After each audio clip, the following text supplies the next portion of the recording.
Hello, everybody. Hey. Let's see. I was waiting on that.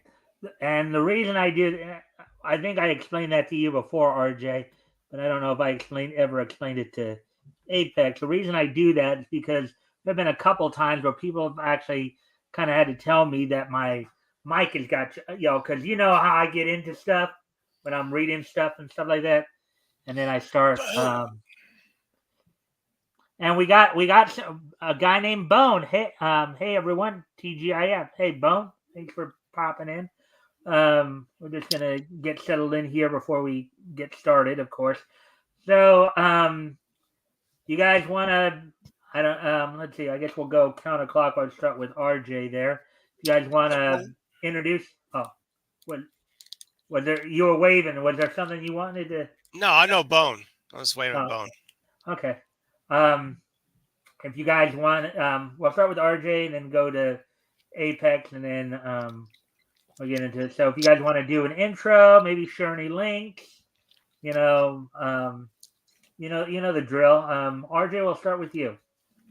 Oh, goodness. I am RJ Carter, Senior Managing Editor here at criticalblast.com, myopic proofreader for Critical Blast Publishing, which has just published our latest book, The Monsters Next Door, now available on Amazon. I will drop a link into the chat.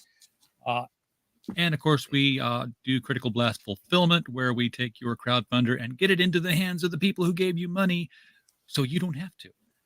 Yeah, you've been so busy with that. I don't think you've been doing much with your site of late. Very little on the site, very few shows. So the Yeah. YouTube channel has kind of gone down. What's interesting is I had one little video when Rini Strakowski came to visit and bring some of her books. And I took this video of her in a store where she was checked out at the cash register, not checked out like she was in other places, checked out at the cash register by a rabbit. And I Nice. told Drunk 3PO about that, and he's like, "Why haven't you put that on YouTube? That thing would go viral." I'm like, I don't know. I thought maybe she'd want to do it, but she hadn't, so I did. And within 4 days, it had 1,000 views. Yeah, I even saw that. That was kind of cute. It was cool. Yeah. And here's J.R. Exner. Hey, J.R. Hey, Zena and Zena. Hi, Mike. Hi, RJ. And all. Right. And then Mr. Yanafui. We're getting more of a full house. All right. All right. I know you said you wanted. Did you have a chance to share your link yet, RJ? Or not yet? I've got to grab it. Okay. Well, just feel free to do so when you're ready. And then it looks like hand pink waving. All right. So while we're waiting for you to, of course, put your link up, Apex, you want to introduce yourself? Talk about any projects you're doing, share any links, or good stuff. I'm Brett Cantrell, aka Apex Comics. Please like, subscribe, ring bell for notifications, sub my channel, and I'm putting down a link for my Apex Comics Golden Age mini comics set. You get two of these. You want to blow me up? Oh, just give me a.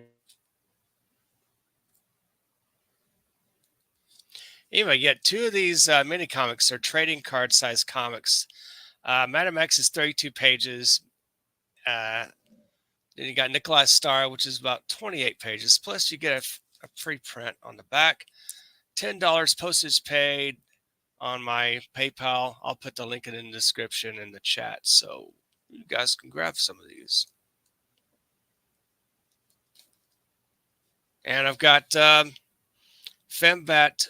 It's going to be crowdfunded, so hopefully next year. I'm trying to figure out setting up my sign up list and putting on fundmycomic.com on a crowdfunding site. And maybe after that, maybe Indiegogo. I'm not sure.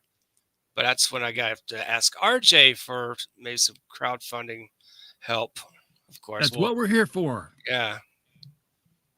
I think Mike kicked himself out. No, that's all right. He'll be back in. He'll be back. He tried to copy the. He probably tried to copy the link from the private chat. I right there. I've done that before. I remember kicking myself out 3 times in one of my live Or he streams. clicked the link and it didn't open in a new window. A window, a black hole, and he sucked him right in. Yes, Oh it just no! replaced. Yeah. What a plot! Oh yeah, I think I could read that. Well, let's read some comics. What we got? We'll just put up Yeah, our own man. comics.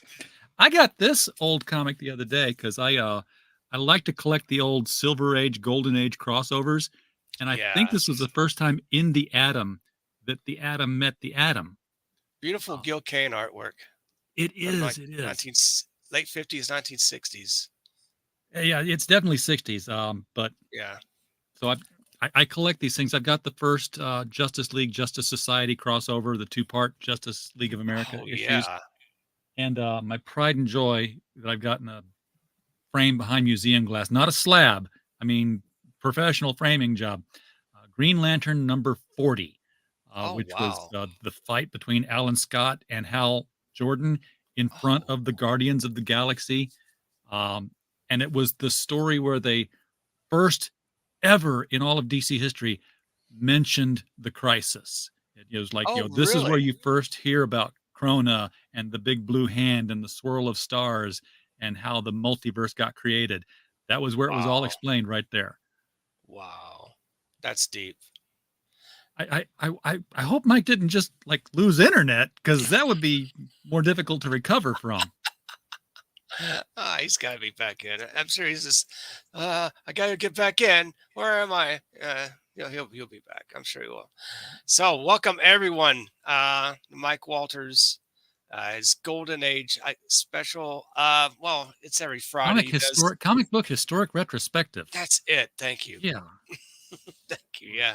Or as we like to call it, let's read some funny books. Yeah, that's right. I think you guys are supposed to go over January 1940. Is that the date where he It said? was, you know what? I know there's like a pre-show thing where Mhm. we all get told what we're gonna read and what we're gonna do, and I'm like, I'm gonna read Right. what's on the screen, so I'm just doing other things while you're talking right now, and then it'll all Yeah. be a surprise to me. Apparently, today was the day I should have listened. Right. I don't know when the test is gonna be. Yeah, I didn't know there was gonna be a pop quiz on this one. It's gotta be. Yeah, you know what? JSA JL crossover would be awesome. I wonder what And it's they gonna turn did it out every nowadays. summer. They did it Oh, every summer. There was Crisis on Earth 1, yeah. and then there was Crisis on Earth 2, and I've got both of them, and I've got Crisis on Earth C. Oh, Like, I don't jeez. know why they went to letter designations, but that was when they met the Crime Syndicate for the first time, which was the Okay. evil Justice League, Like the uh, Ultraman and yep, Owlman, Superwoman, Superwoman. Johnny Quick, and Power Ring. That was the 5. Power Ring. That was some great stuff. Uh, And that was the second evil Justice League that they met. it There was was a the first one. there was a first one that had a Superman, and all I remember was Superman had like a boxer's face and short cropped blonde hair, and they were Oh, criminals. But that evil Justice League didn't catch on, mm, uh, and then they tried the Crime Syndicate, and boom, lightning in a Crime bottle Sips. again. There you Uh, go. and then they just got bigger because I remember, like when the 80s came around, they had a 3-parter, and when it was a 2-parter, it was a big deal. But when they had a Right. 3-parter, and it was the George Perez covers, those Oh late 70s, God. early 80s covers, and you had the roster bars on the side of the I cover, love like, that. all Oh, those heads. Like, here were the heads of the Justice League, here were the heads of the Justice Society, and here were the heads of the Legion of Superheroes. I'm like, holy cow, here we oh go. God. I wonder how long it took George Perez to draw all of that. I mean, so there's an inker that inked with George Perez in order for him to get the work Romeo done. Tangal. Yeah, Romeo. Yeah, man. I think. You look at some of those spreads that he did in Crisis, Oh my those God, double-page spreads, and you're like, that's amazing. all those people he drew. I've got a Batman and Robin portfolio set. Oh, really? Set of portfolios, just like it's called. And he drew all of those. It was from the Tim Drake era. Some of the covers Okay. and then some extra plates that didn't become covers, or they were Yeah. landscape. And he did this one where it's like the Batmobile just driving down the country road, and there's just trees in the background, and every individual leaf on the tree, and it was shaped so that the shadows made the profiles of Batman and Robin's face. Oh my The God. leaves of the tree. Like the man had to have given himself a nervous breakdown at some point. The painstaking time it took to do all of that. Yeah, as like you see his cityscapes. That's He did a amazing. Gotham City scene. Yes, I see. And it was He just did several of them. windows. Several of them. I love the Teen Titans books. He's put all the effort in the backgrounds. I mean, that's the secret, kids. Where you want to draw some good comic stories, make sure you have backgrounds, interesting backgrounds. People can look at. They can focus and just absorb your mind into looking at that stuff. It's a work of art. Morbid, but Mike's not on Facebook either. Is he not one of your Facebook friends? He is one of my Facebook friends. That's how I get the link from him. But he's Look not on Messenger. active on Facebook. Okay, look on Messenger, Facebook Messenger. Yeah, that's where I'm at. Oh, you are? Yeah, he's not green lighted. Oh crap. Well, friend him again, I guess. I don't know. No, he's there. He's friended. Oh. He's just not active. Oh, what the hell, Mike? So that means he is off the computer, or he's not logged into Facebook at least. He has no internet? I bet he has no internet. Oh crap. Wow, let's make the show good anyway. I don't care. Let's do that. You know what? I've got nothing but comics here. Excellent. I got a few. It's what I do. It's too bad I can't have control of the settings and make people larger screen and stuff. Do not adjust the horizontal. Do not adjust the vertical. That's we are right. in control of the show here tonight. Yes, we are. So speaking of the older, Earth 2 characters. I used to collect a lot of those. All from issue 1 to like 67, I think. This was this Roy Thomas doing this? Roy Thomas wrote it, yeah. And Jerry Ordway. Mm-hmm. There was a team. Yep. Arvell Jones illustrated some of the issues as well. I think Don Heck did a few. Yeah, but let me tell you, kids, they don't write like that anymore. It is, man. J.R. Exner says, is Mike dead? I was just looking at a video of people struck by God after mocking Jesus. Did Mike blaspheme just before I got here? I don't think he did. I don't think he would, but I don't think so. By the way, I got these for like 50 cents at an antique store here in town. What? Yeah. What issue number is that? This is 57. Oh, wow. You got half off the cover. Who did the art? Do you look well, the cover was by Butch Geis. Oh, Butch Geis. Oh, Geis. He was the penciler too. Bill Mantlo wrote it. Oh yeah. I'll tell you the reason I bought these books because I didn't want to buy just one, and I had to buy this one. Oh, Arion. Yeah. Yes. Arion, Lord of Atlantis. Yeah. Number 12. Wow. And I bought it because in the very back, when they used to do these things, these letter pages. Oh, I love the letter pages. Yeah. I think, that was mine. Oh, really? Oh, wow. I actually got a letter published, and it was the 80s. So, yeah, I was trying to be like a cool person. I was the unknown Valley dude. I have an old Thor. I think it's issue 156. As a letter page from the 13-year-old Michael Dorn, who played Worf on Star Trek Next Generation. Yeah. That's one of the things I love to do. That's crazy. Yeah. Old comics, especially the really old comics, because you'll find letter pages that came from people who then became comics writers and fans. Yeah. Yeah. Of course, Roy Thomas was one of them. One of many. Let's see here. This is I find that when I go to the comic store these days, I come out with a lot fewer new comics. Yeah, me older too. Comics. Mm-hmm. If they're new, they're independent in my book. Or one of facsimile issues. Those are good. Adventure 340, First Computo.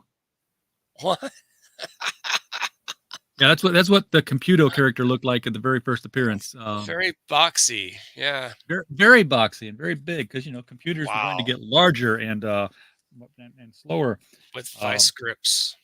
Picked Yeah. up some classic World's Finest. Oh, that's great. You got the red. Check out that 15-cent cover there, boys and girls. That's 15 What year was that? It was what, 1969, 1970? Somewhere in had there. to have been for that. Well, the way I judge is I look at the lower left corner, and if Yeah. there's not a barcode box, I know it's pre-1974. Right. Gotta be. I bought this one because of the Batgirl backup story, but Oh, cool. Other Detective Comics with Batman and Batgirl. Hot damn. I like Batgirl's my collection. And then of course, if I don't have an issue of Justice League, I will always get an issue of Justice League. So, with that having been said, I had Beowulf, I had All-Star Super Squad. I had more Batman. I had this old Green Lantern with the first appearance of Charlie, who was the second person to wear the Green Lantern ring. Nice. This issue of Swamp Thing where he goes to Gotham City. I've got this issue of Spider-Man and the Answer, and I've got something that's not old at all. Mike, are we gonna do a show tonight? Yes, we are. Okay, so this is apparently what happened. So my nephew's outside, I guess, putting up some Christmas lights. Oh. And for whatever reason, he turned off the connection. I have no idea why he did it. I'm sure you guys have had that happen where all of a sudden it goes out, you don't know what to do. Mm-hmm. All I can see is Clark Griswold. I'm like sitting here going, I'm like, okay, what? And then I had to go out there 2 or 3 times. They told me, well, it's reloading. You just got to be patient. Well, of course, it's hard to be patient. We rebooted the house. Show, and I thank you guys for filling in for me. We were about to wrap it up. Anyways, we were done. Thanks for coming, guys. I of course have to reset everything now, so it's going to take a few minutes. So if you guys can, but we will eventually get started here as soon as I can get everything back up. you know how everything goes. More old comics.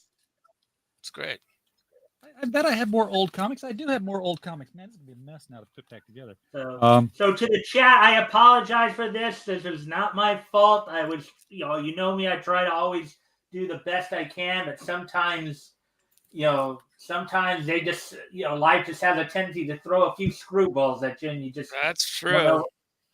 And you don't know what to do, but I'm thankful that I had a couple co-hosts who could fill in for me while I was trying to attend to that and get back on everything. So I'll get caught up with the chats in a moment, but while I'm getting everything reset, if my buddies here can help me out by we'll talk. I've got the Flash number 159 here. This is classic Infantino. This is Barry's done, nailed the costume to a tree. Like, I'm done here. I remember when Spider-Man quit. The classic Spider-Man. This isn't super old. I say that it's 1984, and I know that half our audience is like, dude, I was born like 30 years after that. Right. This is probably my favorite Batman story of all time, and yes, it's got some ink on it because Christopher Golden signed it. All right. Written by Mike W. Barr, and this was a standalone special number 1. It was like an annual, but they're like, well, it's not time for the annual, but it's a really good story and it's big. That's cool. Introduction of a character who dies in the issue called the Wrath. And if you're not familiar with the Wrath, kids, the Wrath was the anti-Batman. Way before Prometheus, and Prometheus doesn't count because he cheated and everything. The Wrath was a young boy who, on the same night that the Waynes were killed, was with his parents. Bye, Mike! Oh, sorry about that. That's not exactly what I was trying to do. I was trying to just go off. Was with his parents. And his parents were performing a B&E. They were breaking and entering, and they were armed. And as they were exiting the place that they were robbing, they were accosted by a cop who they shot at, who shot back and killed them. So he's witnessing his parents getting killed by a cop and dedicates his life to training like Batman so that he can be the bane of law enforcement everywhere. And the reason he comes to Gotham is because, as luck would have it, the cop who shot his parents was Jim Gordon. Oh, there you go. What a twist. Yes, if you didn't see that one coming. But this was the first time I saw artwork of this kind in a comic book. It had always been DC House style before then. Even if it was like Jim Aparo or Jose Luis Garcia Lopez or Kurt Swan. This was more like Nagel. Some of the stuff that he did in here. Who drew this? Is it Christopher Golden. Christopher Golden. Mike or Chris? I gotta look. I think it's Michael Golden, wasn't it? I've never heard of Christopher. Christopher and a Michael, and I didn't think they were both Mikes in this story, but let me take a double look. Michael Golden, you are correct. Okay, Michael, yeah. So it was written by Mike Barr and art by Michael Golden and Mike DiCarlo. Oh yeah, inked it. Yeah. And it was just, the player on the other side is the name of the story. Oh, that's great. Just alternative origins of each of these characters. Yeah, it was good stuff. And of course, the Wrath figures out that Batman is Bruce Wayne, and he knows that Batman's figured out he's after Commissioner Gordon. He's got Commissioner Gordon in hiding. So what does he do? He strikes Bruce where it hurts, and Alfred comes in and says, "Sir," and he's like, "What?" And you just cut to the outside the because he keeps his parents buried in the front yard at Wayne Manor. Yeah, we've seen that even in the cartoon series, and the tombstones are just smashed to pieces. And spray painted, and it's spray painted with "Bring Me CG," which doesn't stand for Comicsgate, and it was not. It's Liam. Oh my God! Liam, bring me CG. Bring him here now. I don't know why Liam is Scottish all of a sudden. Bring it to me now. But so the cops were like, "Yeah, it's somebody wanting drugs. Apparently, it's a drug thing. Bring me CG."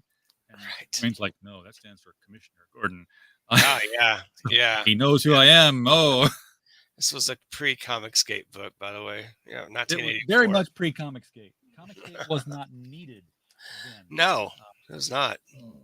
What do I got here? I got stuff I can show on screen. No, can't show that one. I get the occasional movie book. Is it a Bud Root special? Oh, you're going to my heart now. Oh, is it Cave Woman? Or one of those books? Cave Woman, Miriam. Yeah. She's hot. What have I got?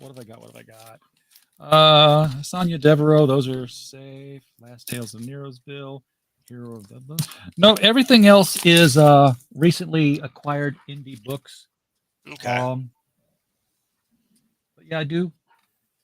What'll happen is I'll see somebody will put up one of these Silver Age covers on Twitter because there's an account that that's all it does. It's like it's spinner rack, and I'll see a cover. I'm like, I had that book. I want that book. I know. Hello, eBay. And then I get that book. Hello, goodbye, $200. Yeah. Or I don't go crazy. I mean, if I look, I can find these things for a little less. Yeah. But I too. But yeah, I've got the ones, like I said, I've got the ones that I frame. The only ones I've got framed so far, and some of the people in the audience have already heard this before. I've got that Green Lantern 40 framed. Professionally done. It's got a green mat around it holding the comic in place. Yeah. Dark green mat. Now that's a real slab right there. Yeah, that's better than a slab. Yeah. Although it's harder to take out because if I want to take the comic out to read it, I've actually got to cut the paper backing off the frame and undo it all. It'll never happen. No, it's like a safe. Yeah. Yeah. Parallel to that, I've got in a bright red matte frame of the same size and same frame structure. I want to say it's Flash 139. It's not Flash of Two Worlds because I wouldn't be here tonight if I had that. I'd have sold it and bought a house. Oh Lord! Wow. It's the first appearance of the Reverse Flash. Oh. On the cover there. So this is when he first meets Professor Zoom, major character in the Flash Rogues gallery. huge impact on the entire origin of the character now. And then between the two of those, I have a double-sized frame because I had 2 books. I'm like, can you do this? Ooh. And it was 2 comic books. He had to get a huge mat to cut the windows out of, a purple mat, so it's a double-framed mat behind one thing. That's cool. And it's Batman number, I have no idea right now. And Detective, I have no idea right now. But it's the first appearance of Bat-Girl, the Betty Keane character with the little red mini dress. Yeah. And the $1 million debut of Batgirl, the Barbara Gordon character, her first appearance. And all of them have little white like museum tags underneath them on the mat. Yeah. Says, book and number and why it's special and what year it came out. So it was the Katie Keene Batgirl from like what, late 40s? It was the Betty Kane Batgirl, who was the niece of Kathy Kane, who was Batwoman. Yeah. So what year was that? Early 1950s book. Oh, really? Okay. Wow. She and Batmite of all people. Yeah, in fact, the whole thing with Kathy and Betty Kane, they were created to kind of counter Frederick Worthen's claim that Bruce and Dick were involved in a same. And then ironically enough, in the 2000s, they made Batwoman and Betty Kane, now Flamebird, friends themselves. Yeah. Well, I don't know as much about Betty Kane. I do know that Catherine Kane, or Kate Kane, they did make her of the same persuasion, as it were. And they even at one point, I don't know if it's still the case, but they at one point had her and Renee Montoya as a couple. Yeah. Like you have Harley Quinn and Poison Ivy. Yeah. They keep meeting up. Anyways, let me get caught up, because I'm sorry that I was gone. Ended up not highlighting anybody's chats here, so let me just get caught up on these, and then we will try to get started on the material at hand. I knew this was going to probably go 3 hours anyways, is what we were going to cover, but I didn't expect a short to happen or something to that effect. Anyways, all right, awesome lore. Okay, I don't know what that was in response to, but JSA, JL, so he was talking about what you guys were talking about there. JSA, JL crossover would be awesome too. Actually, is Mike dead? I was just looking at a video of people struck by God after mocking Jesus. Did Mike blasphemed just before I got? No, I didn't. I wouldn't do that, but anyways, I like letter pages so much more interesting than Twitter. Well, people taking the time to actually write out what their thoughts are. Beowulf, Tolkien did a comic book. So did they or didn't they? Because I missed out on that part of the conversation. RJ, Apex. I think he kind of did with Game of Thrones, didn't right? Write Beowulf. Did he? No, Tolkien didn't write Beowulf. Beowulf was actually a mysterious writer from like ages ago. Yeah, we're talking almost a myth now. We're talking like 1200s or something, maybe earlier than that. All right, and then Abe, I guess Golden Age mini comics. So I guess this is your link to your site there. That's right. Yeah, I put my link in the private chat, Mike, but when I tried to put it in the comments, it wouldn't let me because there's a link, and I can't post links into the comments. Okay, well, yeah, okay, I did. In fact, it's kind of funny when the little power outage went down there. I was just about to grab, because I saw you did put it in there, so I'll get that in a moment after I get through all these. I will blame you anyway. Continue, please. Yeah, Mr. Yanafui, and then JR saying, so the Wrath is getting released by Tanahashi Coat said, probably. Yeah. That's that Thor director, right? Liam, history on it, Louis, Liam. Okay, Mike's back, but buffeting. Buffering. All right. Oh, Tolkien translated Beowulf. All right, so let me also check one more Alright. thing here. Oh wait, I gotta actually get back to being on the come on, Mikey. Get onto your channel. Okay, so let me just check one more thing here. Hello? All right, so everything's now back to normal. Looks like finally. Albeit I guess because of certain. No, I guess that's all good. All right.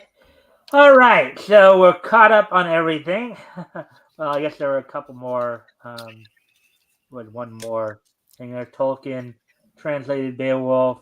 I think also taught it. Okay. All right. So now that we've spent the first half hour having a power outage, my co-host taking over for me while I was gone and basically getting everything reset. It will be over sometime tomorrow. Well, hopefully now. But with that, just a reminder, of course, if you guys haven't already, if you can like and share the stream, I'm pretty sure now we'll be able to go on. I don't expect any more outages. So, but if you guys can like and share the stream, so we get some more people in here to engage. Feel free. All right. Engage. That would be appreciated. Also, feel free to if anything we talk about grabs your attention, feel free to comment and or ask questions, and we'll try to do our best to answer the questions. With all that out of the way, let's get to what we really came here for, right? Comics history, right? A historical comic retrospect.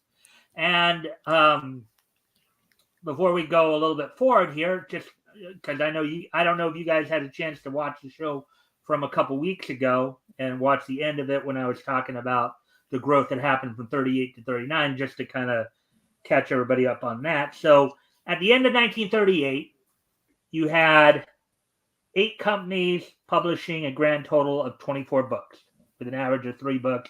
At that time, of course, Centaur was kind of the big dog. They were publishing the most monthly books at 7. Okay, with DC at 4. So you had that, and then by the end of 1939, he ended up having 17 companies.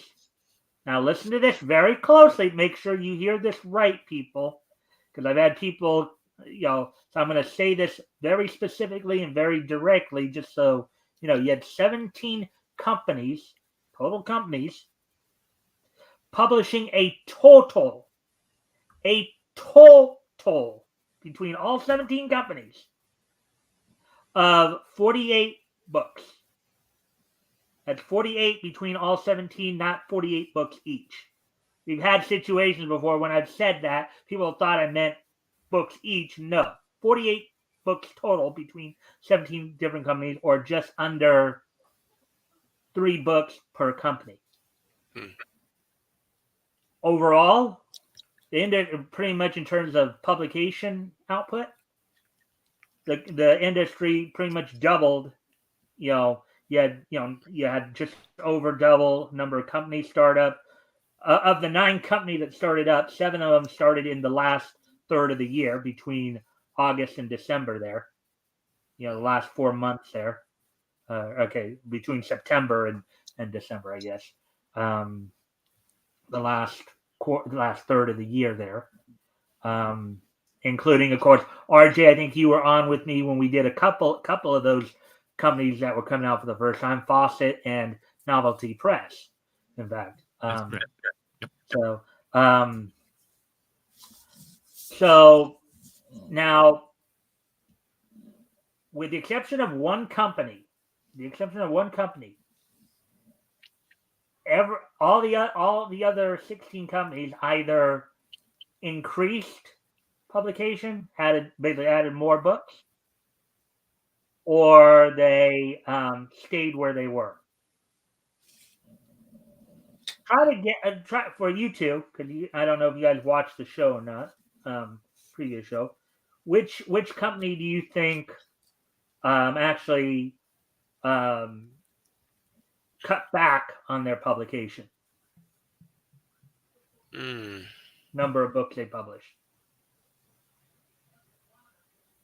I don't know. It's such a growing industry. I I can't think imagine any of maybe them. I'm thinking. Okay, you got Centaur, plus you had 16 other companies on top of that. What about MLJ? No, that's later on, wasn't it? No, it's the same time. It's 1940. You're going to say Centaur? I'm thinking Centaur. You're absolutely correct. Centaur went from publishing 7 monthly books in 1938 to only publishing 4 by the end of 39. So they went down in half. In contrast, DC went from 4 to 7, and of those 7 books, 6 of them were monthly and 1 quarterly. Now, RJ, I have a feeling you would be able to answer this question, so I'm going to see if Apex can answer this one. That 1 quarterly feature book, Apex, you want to take a stab at what it was? That national periodicals had at the time? At the end of 1939. I'm thinking what was the 1 quarterly feature of those 7 books that I mentioned that they were publishing? There was 1 quarterly feature. I think what quarterly feature was it at the end of 1939? Okay. I'm thinking at the top of my head, I could be wrong, but I'm thinking Adventure Comics. It was what? Adventure Comics? No, that was Adventure Comics was an anthology that started up in 38. I'm talking about a quarterly feature, basically meaning that this book would come out only like 4 times a year, every 3 months. And unlike because you have to remember, at that time in the late when the comics industry was starting out, they were publishing anthologies, right? Yeah, they were. Most of the books were anthologies. You did have some companies do some like showcase feature books, like Dell, for example, did I think large feature book in 4 color, where they would feature a specific character every month, but it was a different character. Yeah. But what I'm talking about is a quarterly feature book that featured a single character that would come out at this point, like 4 times a year. Right. So DC was basically the first company to do this. Again, I think RJ knows what I'm talking about, so that's why I'm not having him answer. But I want to see if you can I'd be hard pressed, actually. I mean, I was going to go with something like More Fun Comics, but that's another anthology. Yeah, they were all anthology. Most of them were. But there was one feature, 1 quarterly feature, 1 quarterly regular feature. Meaning that, unlike the anthologies where you had a bunch of different characters, right? When I'd say a feature, I mean a book that focused on 1 character. Now, again, there were some companies that were doing monthly feature showcase books that would feature a single character, but they would change every month. But I'm talking about a regular feature book that would come out 4 times a year that focused on 1 character. I'm thinking Blackhawks. Think of Blackhawks, wasn't it?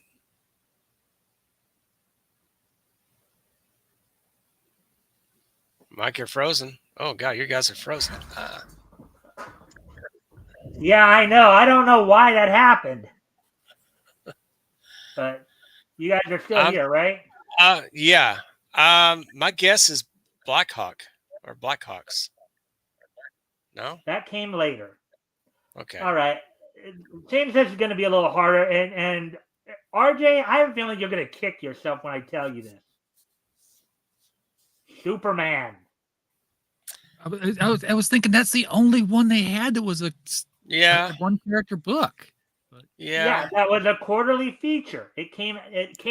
So Superman #1 debuted in it went on. Okay, the cover date would have been June of 1939, but the on sale date would have been like April or May of 1939. Yeah. Okay, and what's kind of ironic, and we'll see this. Well, I don't know if I want to full on spoil it, but it's kind of a pattern that DC would follow here, at least early on, because if a character got popular, like usually about a year after they make their debut in an anthology, they would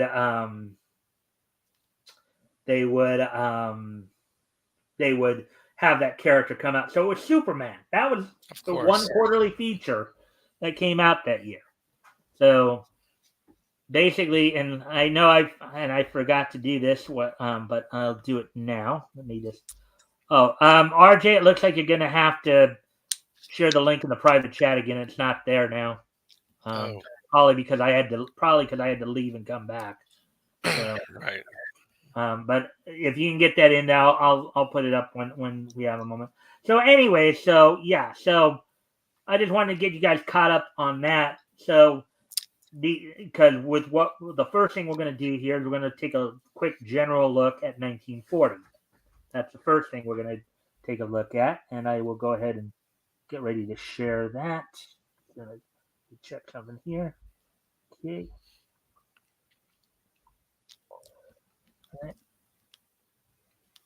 All right. I see the private chat now, so okay. Oh, you put it in twice. Okay, that's good. So nice. The first time I did it, it grabbed some extra characters that weren't supposed to be there. Okay. So the second, so it was lucky then that I did the second one then, that I clicked on the second one to copy. Yeah. Which is what I should do. So that's on Amazon then. So let's see now. I'll go ahead and. So if you once I get this on here, if you want to. Okay, that's interesting. Yeah, that's. Yeah. Wow! Look at that code. That's a long one. That's not even a link. Wow! How upset was that? Was should I go? Should I go back and try to do that again? Do the other one? Let me try the first one you put up. That's like some hieroglyphics. It doesn't like it when I do it. It puts in those extra words, opens in a new tab, and I'm like, why would you do that? That's stupid. There's like 4 paragraphs of a code. Oh, I see. The first. Okay, the shorter one just takes it to Amazon. But I think the one that the link I just put in, yeah, that grabbed extra junk. Wow. That was the one that actually took you to your. This one actually takes you to your book. The other one just takes you to the site. All right. So there it is, and if you guys, I guess if you want to try that link. Don't try either of those links. I'll go to YouTube and post it in. It gotta be easier way to do it. Yeah, I think you should do that. Yeah, you probably do. All right. Well, sorry about that. We're only an hour into the show and haven't done anything. Yeah, because. Anyways, all right. So, well, we did review the past, so now it's time to move forward into into January 1940 here, and all right. So, and again, there we go. Monsters Next Door, Amazon. Get it now.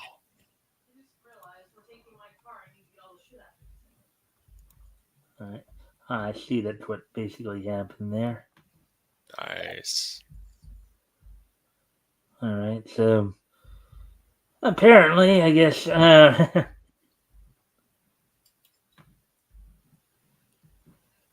right. I do see the link in the chat there. I'm over on the. Um, but anyways, all right. So let's get to let's again. Take three. Take three. Anyway, I hope people are still in. I know this has been quite a trying night, but It's going to be 2040 before we get done. We'll be 100 years into the future of comics. I remember the comics in the 1990s. Back in my day, we had to go to the comic store uphill both ways, barefoot in the snow. Yep. I'll be in my late 70s. Oh, wow. Anyways, okay, so another boom year for the burgeoning American comic book industry as Ace Comics, Columbia Comics, Feral Publications, which I when I looked it up a little bit here, I think they eventually became Ajax Feral. Ajax became an imprint. Holyoke Publishing, Novelty Press. Now, again, they're basing this, I think, more on the cover date because, RJ, as you know, we already covered the first book that Novelty Press, published, Target Comics, and Street and Smith Comics all began publishing. So you know that basically.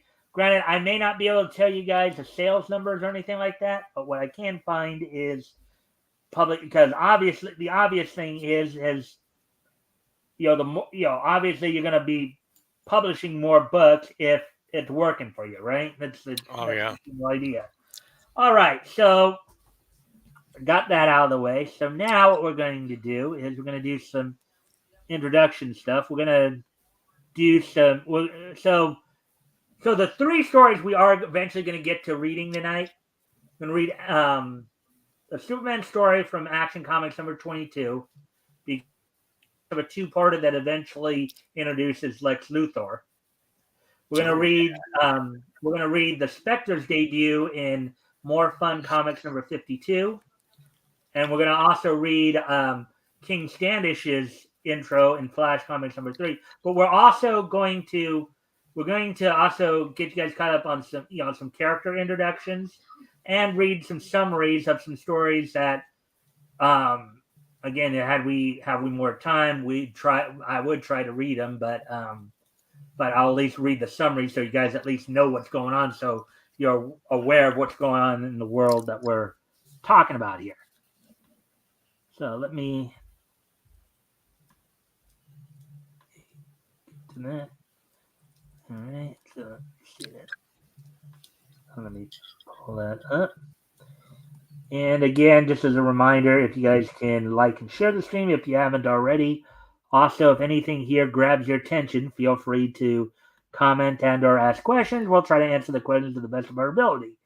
With that, let's see there. So the first one I'm going to look at in terms of character introductions and maybe reading some of the notes is from More Fun Comics 52. More Fun Comics 152. Now again, I'm not going to read the whole bio or whatever. I'm just going to read like some of the more like powers, abilities, weaknesses. I love that logo. That's a great logo. What logo? The More Fun Comics logo. Oh, yeah. That back in this time period, that's the logo style they use for all of their books. Yeah, the big square behind something. And Spectre was one of my favorite characters until at some point they screwed him up. Because I remember the Jim Aparo stories of the Spectre, where Jim Corrigan was on the police force, and Jim Corrigan, being the identity of the Spectre, and he was still dead. He was, because his girlfriend is like, why can't we, quit this? He's like, look, we're driving the car. I'm not leaving any steam on the glass here. Do you not see a problem with this kind of relationship? I'm dead. But then it became like, well, he's the living person, and the Spectre like lives inside him and comes out. I'm like, no, that's not it at all. Well, RJ, tonight, and we'll talk afterward. Maybe even the next time we get around to issue 53, you are getting the opportunity here to see how the Spectre got started and who it was who brought him to us. Secret Origins was one of my favorite comic book series. So Those are great. Bring it All on. right, so first let's do some character intros here. So I get Spectre. Okay. So, they're saying his real name was but that wasn't the point of.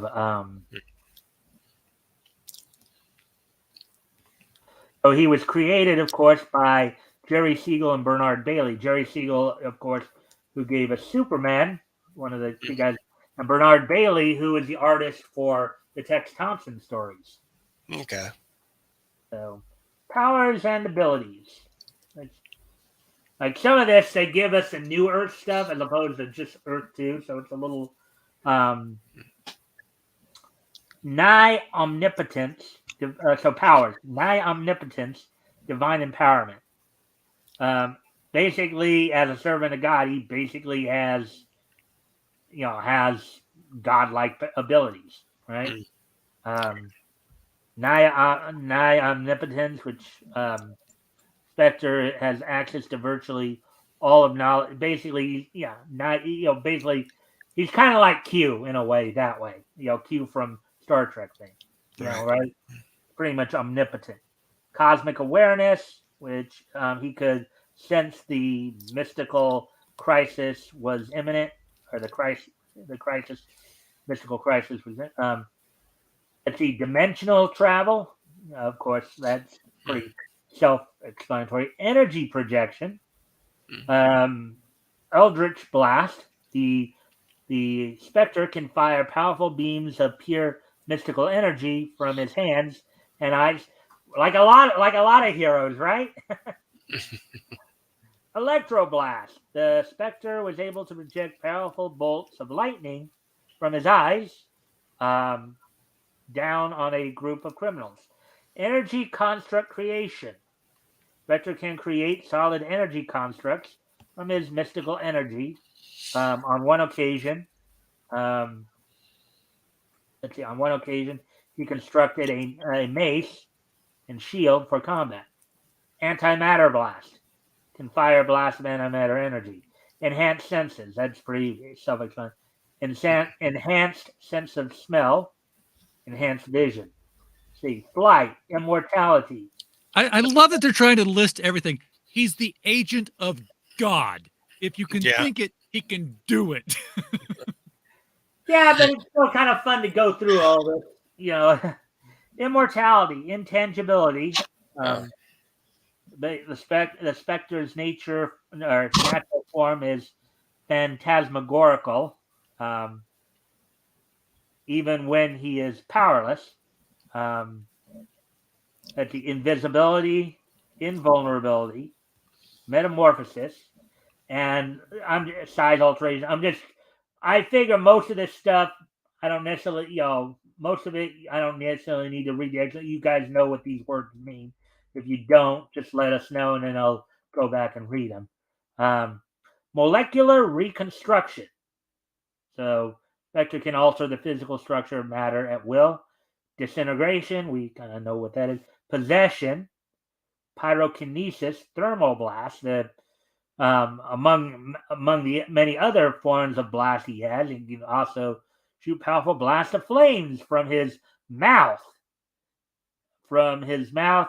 or from his fingertips. Reality alteration.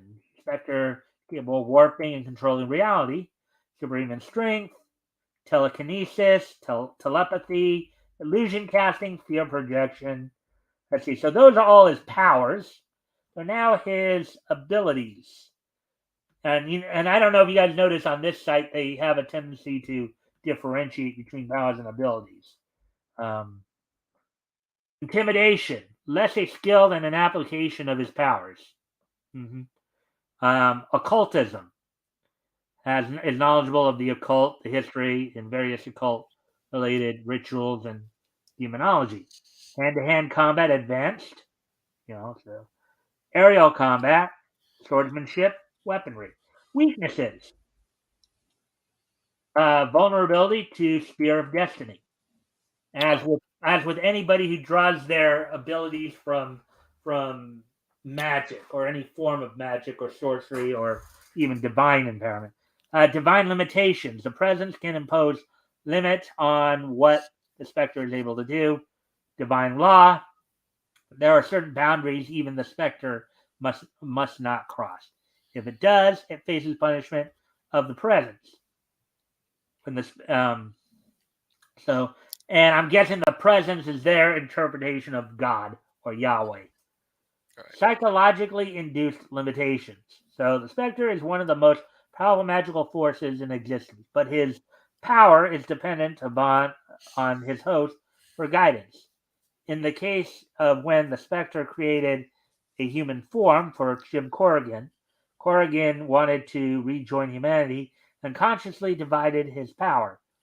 This led to a situation that if the two were not rejoined within 48 hours, Corrigan's spirit would have perished and the specter would have been left without a host.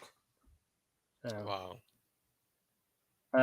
Paraphernalia, Ring of Life, and we may see that if we get to that story a little later. Let's see, notes here.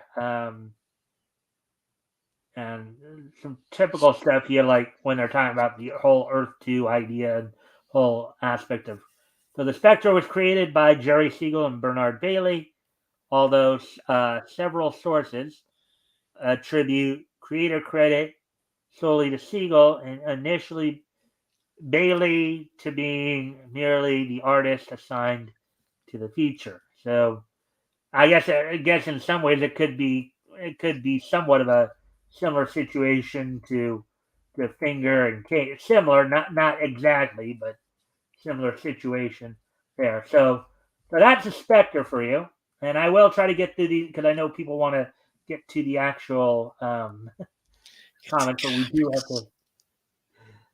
So there we go. Oh, hi all. Hey, Rick. Hi, Sounds like someone is a little OP. I don't know what that means, but overpowered. What is this? Yeah, overpowered. OP stands for overpowered. Okay. Yeah. Who is this again? Oh, maybe Dr. Fate. No, this is Spectre. This is Spectre, Rick. Oh, Spectre.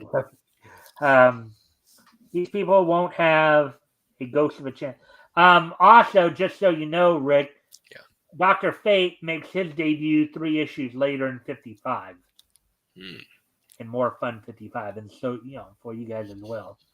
So, and then we're going to just do these two and then maybe go down to the. So, Clarice Winston. Basically, she's the. And again, we won't read. Basically, she's the love interest girlfriend of Jim Corrigan. Let's see. Post-crisis, basically, we're just trying to get to the history of just simply for their pre-crisis because that's where we're at right now. But voice or the presence. That the alias is God, Yahweh, the voice, the hand. Basically, this is DC's version of God, and I think we know all of his powers basically. Mm-hmm.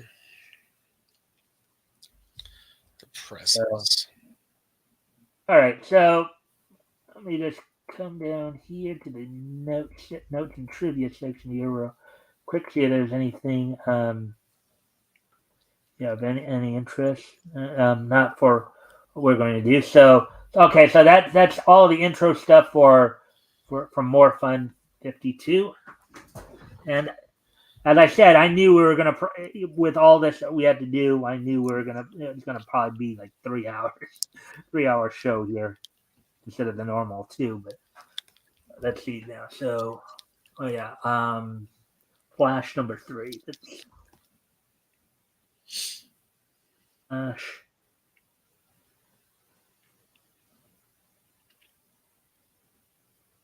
A Flash comic, volume 1, issue 3. All right, so of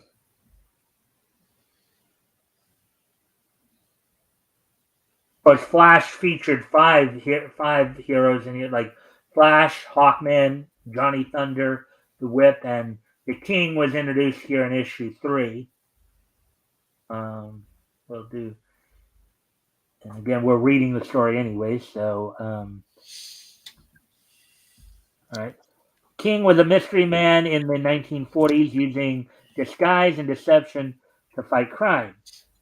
So, powers and abilities. Abilities, deception. The king could deceive criminals by becoming one of their own. Disguise, prestidigitation. King Standish was a master of stagecraft and use in his war against crime. He's basically more or less a stage magician. Unlike people like Zatara who actually were legit sorcerers. His master like kind of a sleight of hand stagecraft kind of thing. Mimicry. The king's mimicry ability allows him perfect pitch in voice and accent, as well as gestures and actions in false persona. Hand-to-hand combat, basic. Let's see. And yeah, so some of that. All right, so that's all of the character introduction on that. Let me just go down to the kind of a note second to make sure. So, so in this issue, in the Flash, this was the first issue where Everett Hibbard took over the art from Harry Lampart. And we won't, since there's no major characters or anything involved there. Let's see, Hawkman, last issue for Dennis Neville art. Next issue, Sheldon Moldoff takes over. Notably, I believe he was doing Squibbly at the time as well. First issue of The King by John B. Wentworth and William Smith. Last issue for George Storm art on the Whip. Next issue, Homer Fleming takes over. So you see a lot of changeover here too. You guys notice that? Yeah. So again, the thing about when come well, guys, if any, again, even you guys, part of the reason you guys are here is Jerry Siegel have the creative team of, yep, that's the same guy. He and Schuster were spent half, not half, yep. Again, you guys also can provide commentary if anything here we're going over grabs your attention. All right, so now we're going to look at Action Comics number 22. Probably more than notes than anything else, because we are. Well, actually, there'll be a couple things we'll maybe probably just the notes, but let's see. Come back next week when we actually read these comics, folks. Yeah. We'll get to them tonight. I know because of some of the earlier stuff, it was kind of a bit of a pain. But obviously, if you want to get into something, you want to make sure you have all the background information, right? So see there where it says Luthor behind the scenes, because Luthor doesn't make his official entrance or his first actual appearance in the comics until the next issue, 23. Okay. Here, that's one of the reasons why we're gonna read the story. And it will be the first one after get through all of it. So Demons, and then Zatara here, the Mask. Of course, this also features not only the Mask, who is an enemy for this story, but the Tigress. So, and they do have a little entry here, even though I think this guy was more or less a one-off. It was just this one story. The enemy of Zatara. I think it was just pretty much a one-off. So, I don't know. Apparently, he doesn't have much in the way of powers or anything like that. But we'll just. Oh, yeah, did they? Okay, we'll read the synopsis real quick here. The Tigress partners up with a man known only as the Mask, whose other partner is a plastic surgeon. The Mask has the ability to mimic anyone. He takes on the appearance of Ed Burton, the president of the Might Bank, to rob it. Luckily, Zatara catches on to their game and uses his powers to turn the Mask into a gargoyle-headed freak and forces the Tigress to leave the country. Now, the Tigress would basically be Zatara's arch enemy at this point. She was kind of like his constant, I guess, foil, if you want to call it that. The Mask is a little bit like this character, my own creation, Madam X. She's a woman of 1,000 faces who has a mask that can become anyone at who she confronts. So it's a little bit similar to this character created back in 1998. But there you go. 1940, you mean? 39, Well, 40? mine was 98, but yeah, Oh, okay. you're talking about 1940. Yeah. All right. So now this part is interesting because I've seen this a lot. Something you guys might want to know, especially as we start getting into more of the war-related stories. So in Earth 2 version, and I've seen this in Quality Comics as well. So in Earth 2 version, in the months leading up to World War II, the Axis powers included Austria, Bulgaria, Croatia, Ducalia, Germany, Hungary, Italy, Japan, Nopcon, Noral, Oxnalia, Romania, Toran, which was the country in this story, Sinonia, Twerpany, and others. The unaligned or overrun nations included Badnesia. Now, Badnesia, is the country that Johnny Thunder was born in. Oh, That's the one where they had in the first story they tried to kidnap him and bring him back. But Boralia, Boravia, Denmark, Galonia, Greece, Cartavia, Luthoria, Luxon, Nestralia, Norway, Newmark, San Monte.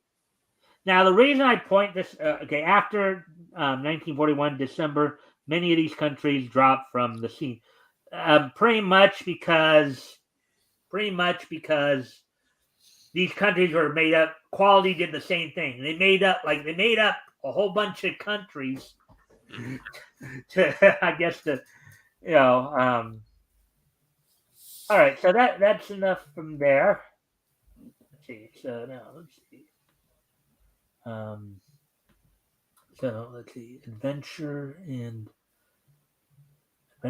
so go over to detective first. I'll have one intro, and I'll probably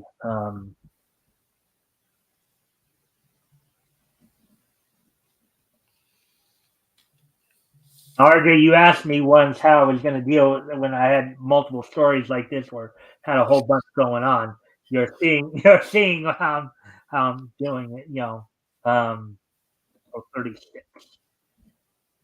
Might have bitten off more than we could chew this time around, but no. Well, again, we haven't got to the actual readings yet. I know that. I know. Anyway, so all right, so it was a bigger show than normal before any of the accidental delays we had. So yeah, so this is a summary. Batman meets Professor Hugo Strange. The Batman arrives too late to stop a drive-by shooting. Before the victim perishes, he mutters the words "fog" and "strange." Batman later learns that the victim was a G-Man and that he was referencing the notorious scientific criminal Professor Hugo Strange. Meanwhile, Strange has kidnapped electrical engineer Henry Jenkins and forces him to design a device that will generate a perpetual fog whenever he requires it. With the fog in place, Strange's men can commit crimes and added stealth and evade police capture. Jenkins Batman, later got hired by Gene Simmons to do Kiss concerts. what was that? Jenkins later got hired by Gene Simmons to do Kiss concerts. Ah, Batman eventually tracks Hugo Strange down and battles his men. He rescues Henry Jenkins and destroys the fog generator. Hugo Strange is captured and taken to jail, but makes a vow to get revenge on Batman. All right, so let's take a quick peek at Hugo Strange here.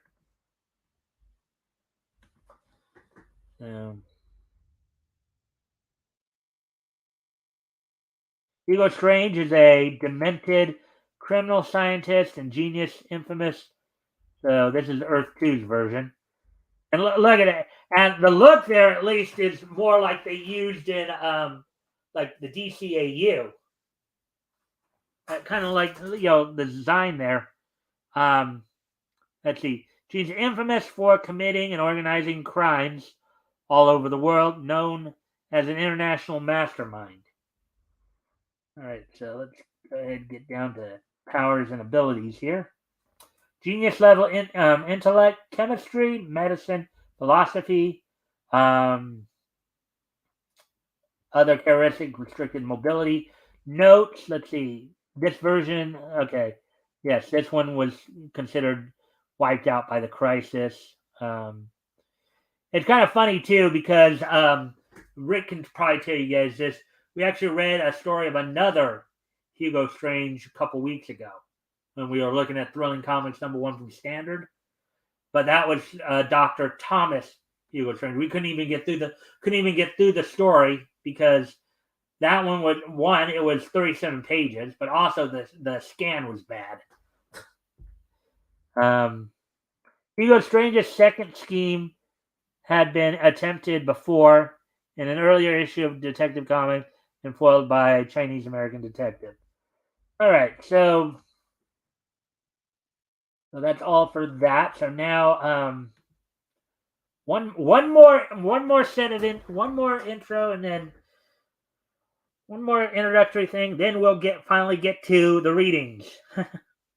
Yay!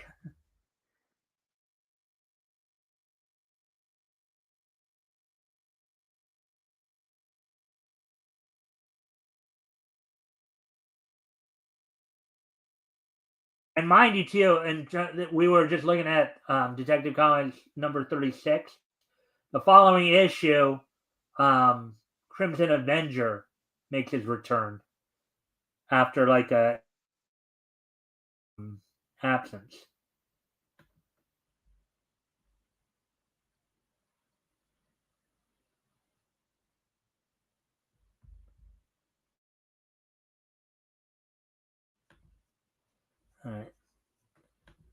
All right. So,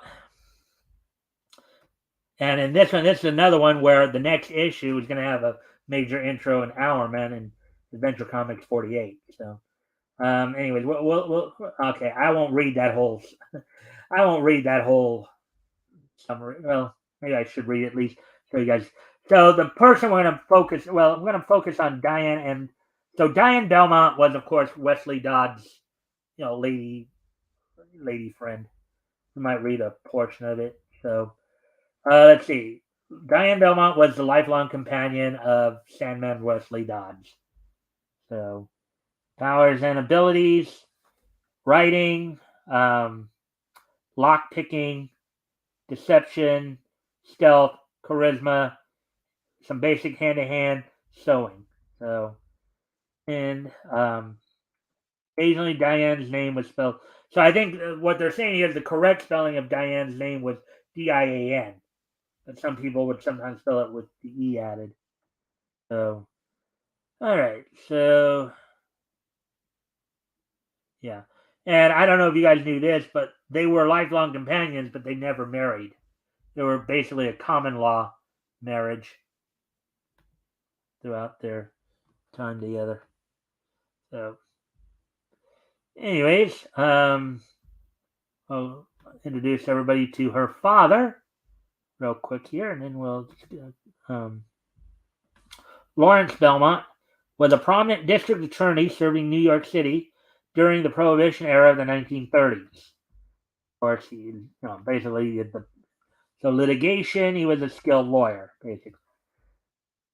I'll quickly read through at least a portion of the summary there, and then we will get to the actual readings.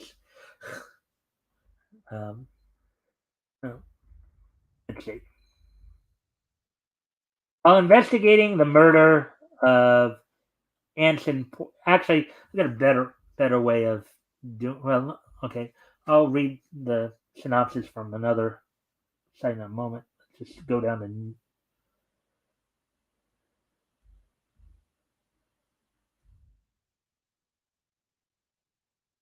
All right, anything here of any interest? Sandman Lady. Okay, so the lady in the title is Diane Belmont, who meets West Dodge for the first time in the story. Before it's over, she's also figured out who Sandman is. So that's an interesting point. Now we'll go make one more stop, and then we'll go ahead after this last part here, and then we'll get to the actual readings.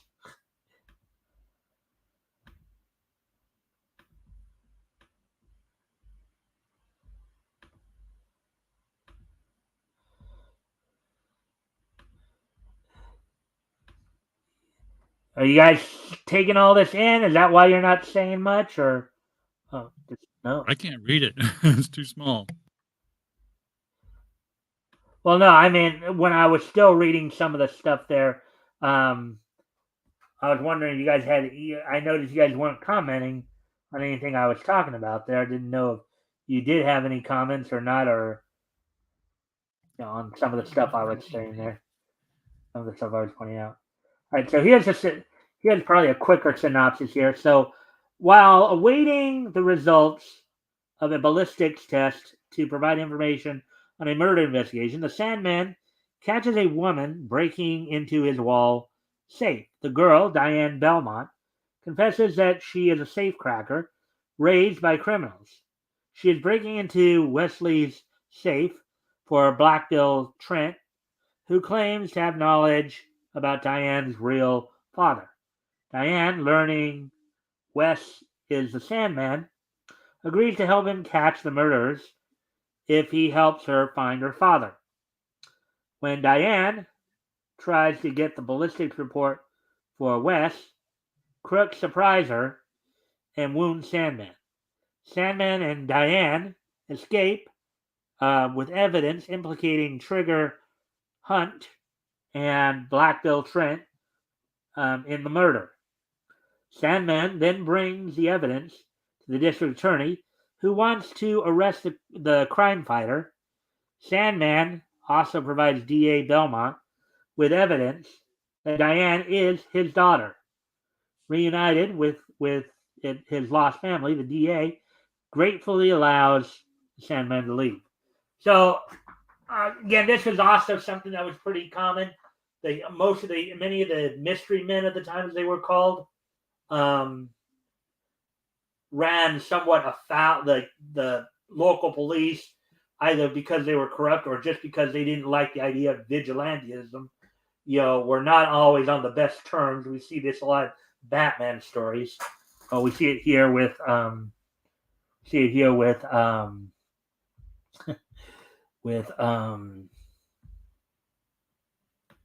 with Sandman as well. Alrighty then. Now, with all that done, now that we have some of the background information on some of this stuff, for future references, of course, and we are already an hour 19 minutes in. And I said I was going to plan on going beyond 2 hours, but closer to 3 if need be. But why don't we go ahead and now get to. Go ahead. Okay. You guys awake? I'm awake now. Yeah. Took a nap. Apex? Apex muted.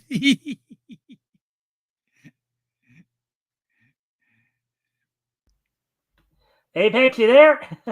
Yeah, Apex, go ahead. Apex muted his mic like I did. I didn't want you All to right. hear me snort. Oh yeah, Apex. Yeah. Yeah. Metal was suggesting to me the other day that maybe I should give you a shot at doing the female voices. Thought it might be funny. Oh, yeah, I could do a female voice. Fine. I don't care. That'd be good. I'll get the chick into me. There you go.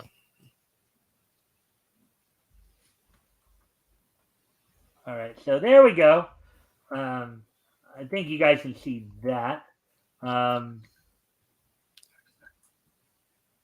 Let's see. So you both want to go ahead and do some readings as well. RJ, I can have you, of course, do the narration if you want, and then Apex will do female voice, and then of course for this time you got some other characters as well as we go throughout, and I'll do some characters as well. So you guys ready? Finally, Let's do it. Let's break it open. Well, what do you guys think of the artwork here? I like it. So simplified. It's a way to get the pages done quickly. Always good. It's very direct. Right. Look at Superman, taking that digger off the ground. Well, he's saving that guy from being run over after he got half run over already. Oh wow! It's all that blood. Squish. And then here's of course the ad page. The X-ray glasses in there. All right, so now let's see, Superman by Jerry Siegel and Joe Shuster. And so there's some narration. Can you see that, RJ? I can see it. Yeah, got it. Are we starting? Are we starting? Yeah. Yes. Leaping over skyscrapers, running faster than an express train, springing great distances and heights, lifting and smashing tremendous weights, possessing an impenetrable skin. These are the amazing attributes which Superman, champion of the helpless and oppressed, avails himself of as he battles the forces of evil and injustice. The armed battalions of Tehran unexpectedly swoop down upon a lesser nation, Galonia. Daily Star, Europe at war. Dawn attack sweeps over all opposition. Warring powers gird for long. Editorial office of the Daily Star. All right. I'll do Perry White. Apex, you do Lois Lane there, and then RJ, if you want to do Clark Kent. I get to be Superman. Yeah. Yeah, I figured I'll switch it up. Usually I take the main characters, but I can switch it up now and again. All right, so ready? Oh wait, actually that's not Perry White. That's George Taylor. It's still George Taylor. That's right. But I'll still take him anyways. Clark and Lois, I want both of you to go to Luxor at once as war correspondents. Swell. I've hoped for a vacation for a long time. If you have a chance to enjoy it between ducking bombs, you'll be lucky. And so, when the steamer Baranta sets out to sea, Lois and Clark are passengers aboard. I wonder if we should have refused this assignment. It's liable to prove dangerous. Why did they have to send this wet blanket along to ruin my perfect adventure? I think that's more of a thought bubble, Apex. She does. Well, how am I going to read it? It's a thought bubble. Well, yeah, I guess a trick that I do when I do the thought bubbles like that, when I do like a thought bubble or I do some kind of announcing kind of thing, is I'll cut my hands like this and speak through my hands like this to kind of indicate that it's more of a like thought bubble than just a suggestion, of course, if you want to try this. I think we got it. He was lighter toned. I thought it. Yeah. Okay. Whatever trick works for you, I just move on. A suggestion. That's fine. All right. So let's see. Let's continue down here. That exotic woman. She appears pretty popular with the male passengers. I wonder who she is. Her name? Uh, We have a captain. Lita Laverne, famous foreign actress, uses this vessel rather frequently. Well, there's another one I've got to add to the list now. Notice the name of the actress. Lita Laverne, LL, another LL. LL. I mean, Yeah, they did it all the time. they Lana love Lang, them. Lois Lane, Lex Luthor, No matter Yeah. Lila what Laral, writer, they love the initials Lori LL, Lamaris. right? Yeah, It's true. there was a thing Yeah. with them. Yeah. Lois Lane, Lana Lang, Lori Lamari, now Lita Laverne. And Lila Lila Laverne. Laral from Krypton, and of course Lex Luthor, who had the strongest relationship of anybody with him. Wow. Later. So, once again, the world is being flung into a terrible conflagration. How senseless. Oops, I beg your pardon. Clumsy lout. That evening, no doubt she prefers the captain to me. Must be his uniform. Clark is startled when his telescopic vision detects a shadowy figure aiming a revolver at Lita from the vessel's rigging. Snatching up a belaying pin, Clark lets it fly straight and true. Bullseye!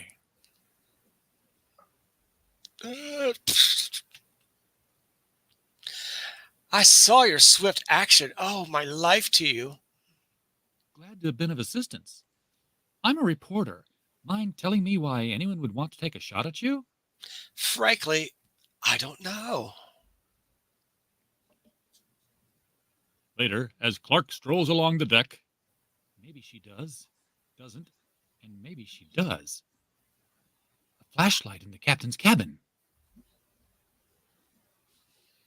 Lively, Clark races toward a porthole. Forward to a porthole. What in?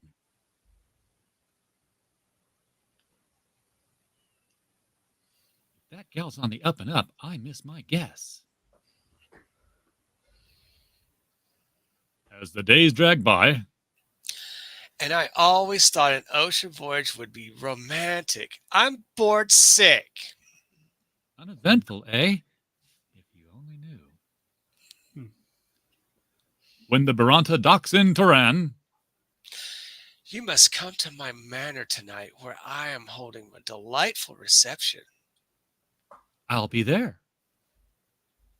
Later, at his hotel, now to hop down to the foreign ministry and pick up some juicy news.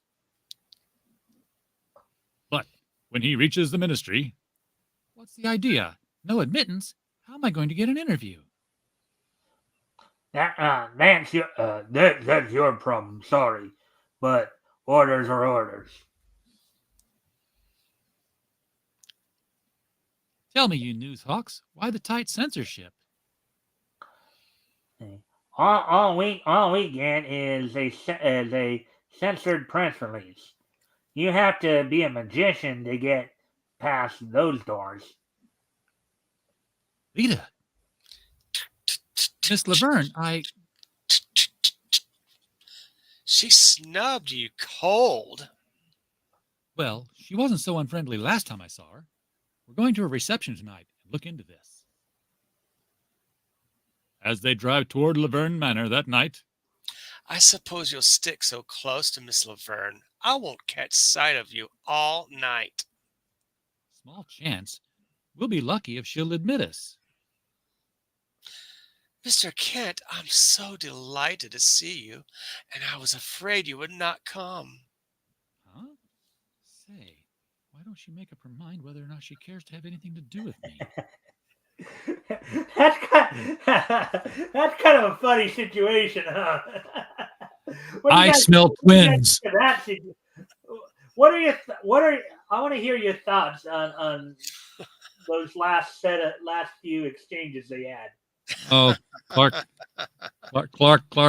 has no business with this woman. What's he think he's doing? No.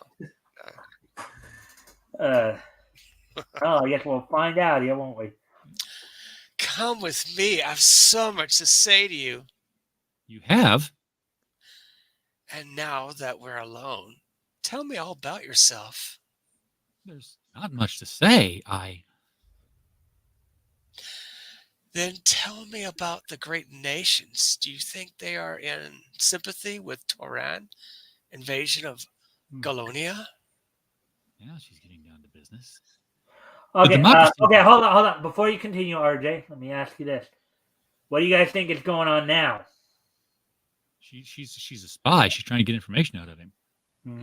Of course, we had known that because they mentioned that when we were reading some of the prelims, but still, just talking about the foreshadowing there, obviously. All right, continue, RJ.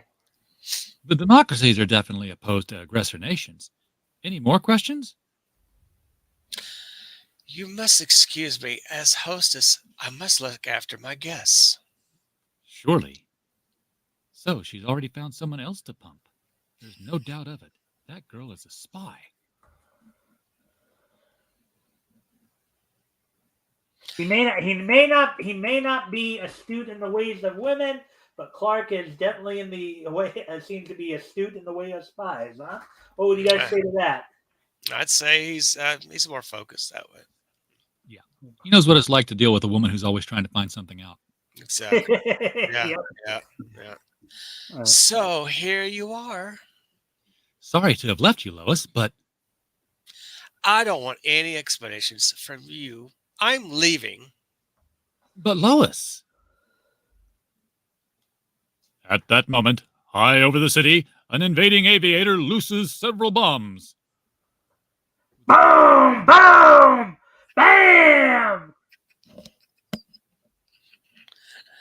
The city, it's being bombed.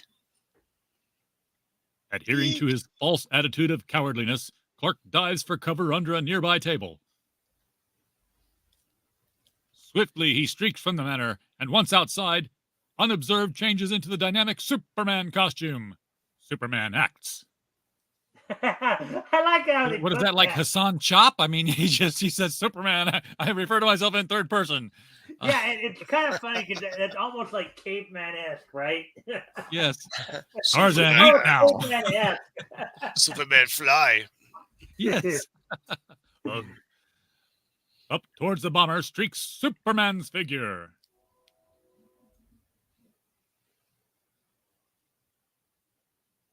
Huh? How it? Directly at the fantastic figure swoops the fighting plane. Out flashes Superman's hand. Seizing hold of the racing plane, he pulls himself atop it. Mind if I hitchhike? If I don't watch out, one of those anti-aircraft shells will get me. He's clinging to the plane. I've got to throw him off. Up tilts the plane nose in a perpendicular climb. What is this, a bucking bronco? The plane turns a complete backward somersault, but fails to dislodge the tenacious grip of the Man of Steel, who can't fly. Well, I think they were. Okay. Here's what I think they were still trying to figure out if he was leaping or if he was flying because he wasn't flying yet. Because as you guys know, I've been watching some of the like Golden Age cartoons a lot more of late. I remember when I was reading on IMDb about some of the Fleischer Superman shorts, Fleischer Famous Studio shorts of 41 and 42.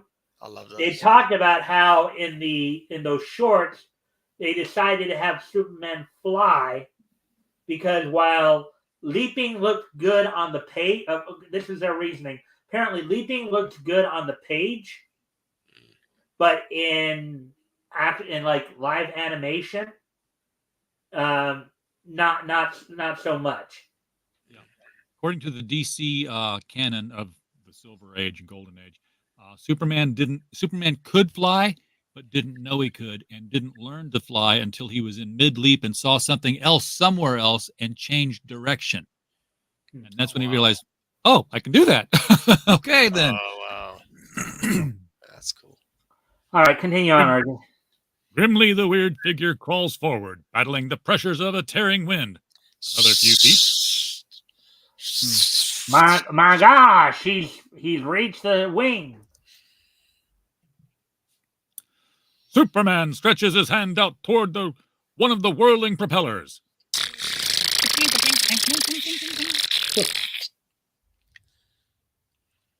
As the plane abruptly lurches down towards the man of tomorrow's body. Wait a second. What? Down toward the man of tomorrow's body toward the distant Earth. Okay. I got it now. It's a continued sentence. He strikes the Earth unhurt. So you haven't had enough yet, eh? As the machine gun bullets bounce off Superman, the airplane tilts its nose for an upward climb.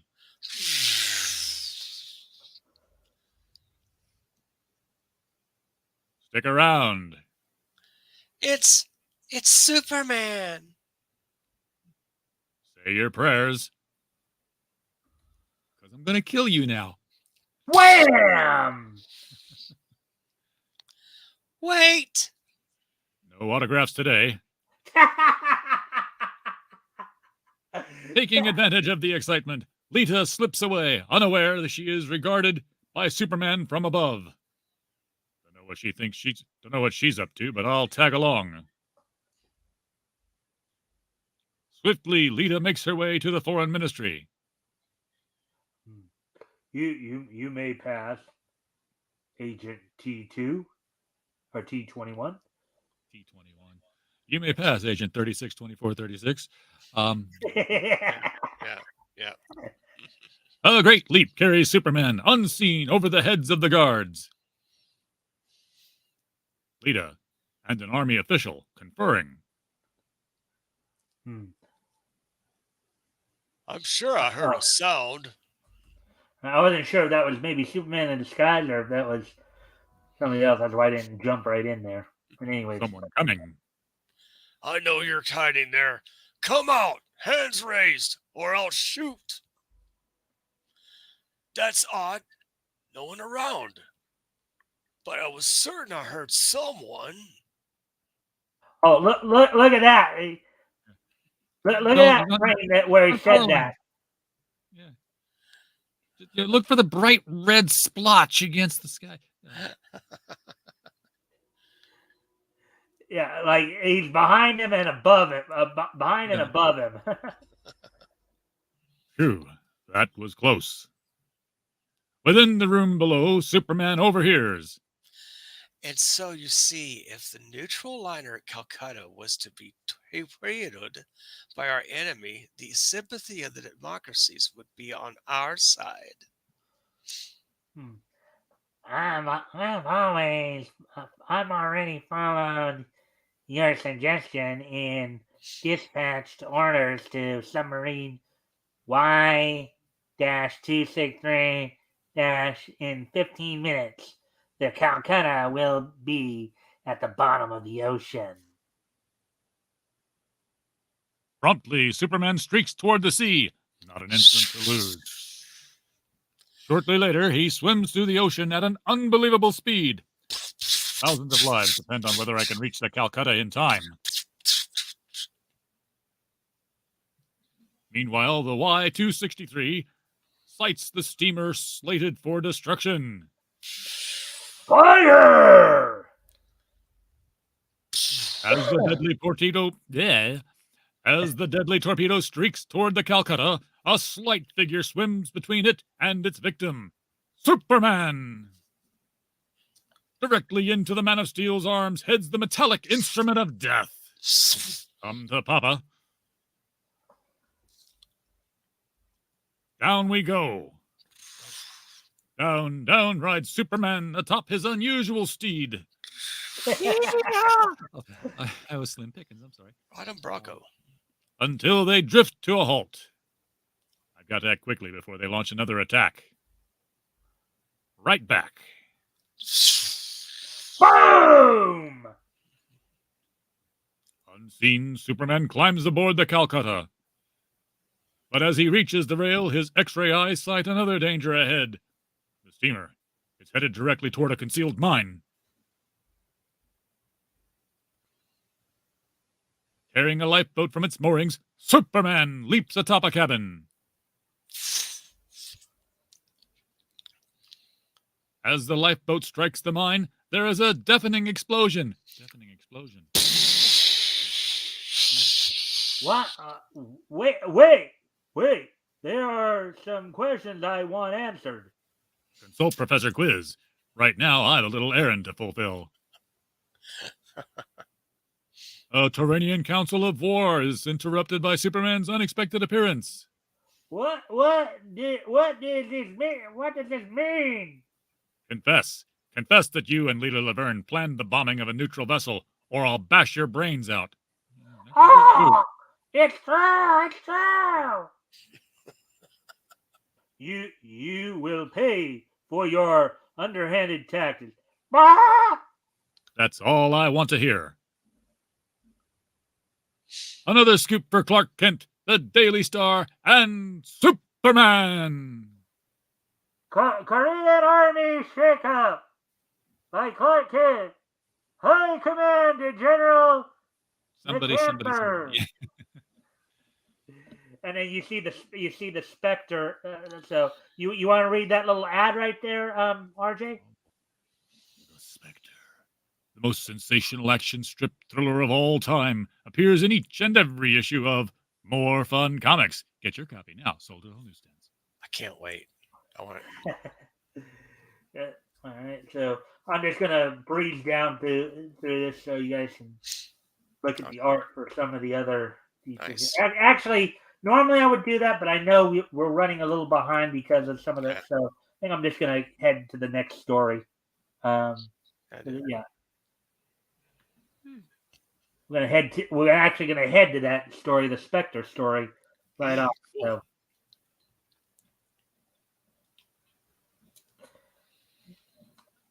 Spectre. Yeah, I guess tonight I guess I'll try to be more of a Lou Shamer here, or Lou Scheimer. You know who I'm talking about, right, RJ? He's the guy who was producer for Filmation, right? Right. Yeah. Exactly. Yeah. You know that he did a lot of the supporting voices for a number of his cartoons, right?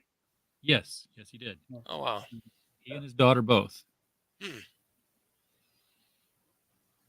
Although Ted Knight was. Ted Knight, yeah, he was on there. Yeah. Meanwhile, back at the Hall of Justice. And always at the beginning, there's this little swirly circle of the names produced by Lou Schreiber and whoever. Lou Schreiber and Norm Prescott? Yeah, Norm Prescott, yeah. I've got an interview with Lou on my channel that I did with him. Really? Still alive? He was at the time. He died the next year. Oh wow. Yeah, he passed on. His last interviews. I don't know if you got. I may have told you this before, RJ, but his daughter Erica, came out in I think it was like 2006. You know what I mean by can't come out, right? Yeah. So starting this. Wait, RJ, you want to read that? Since you're a narrator. Starting this issue, the daring exploits of the Spectre. More fun. What do you guys think of this cover right here? Yeah, very simple. A nice black background. The logo comes out better. You can see it. Nice blast of the ray of the yellow in the back of the Spectre. Very simplistic. I'm sure he had a rush job. He needs to get this out like today by the end of business. So yeah, it works. That kind of looks like a sun behind him too, even though I don't think it is actually a sun. Yeah, it's a blast. But that's kind of interesting there. Make it look sensational.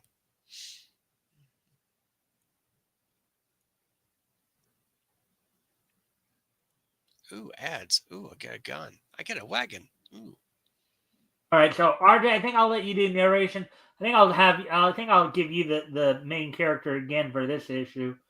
I think I'm going to give you guys some of the.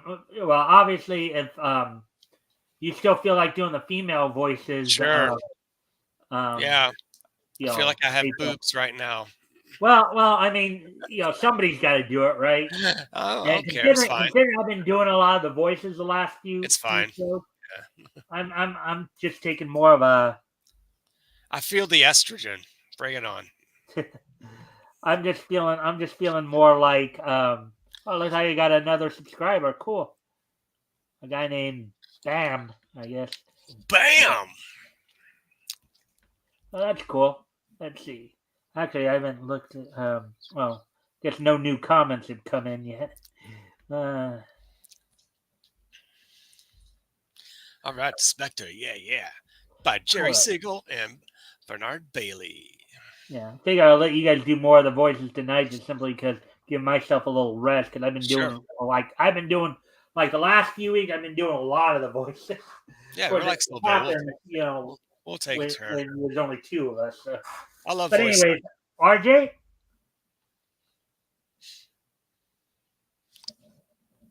Okay, I'll read the title and then I'll scroll down. The Spectre by Jerry Siegel and Bernard Bailey. The Spectre, a supernatural being whose mission to stand up crime and enforce justice with the aid of such weird powers, invisible, walking walls, and delivering death to crimes.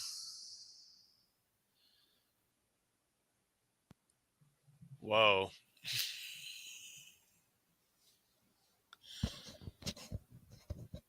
Okay. RJ, can Hey, you go ahead. Did nothing come through? Barely.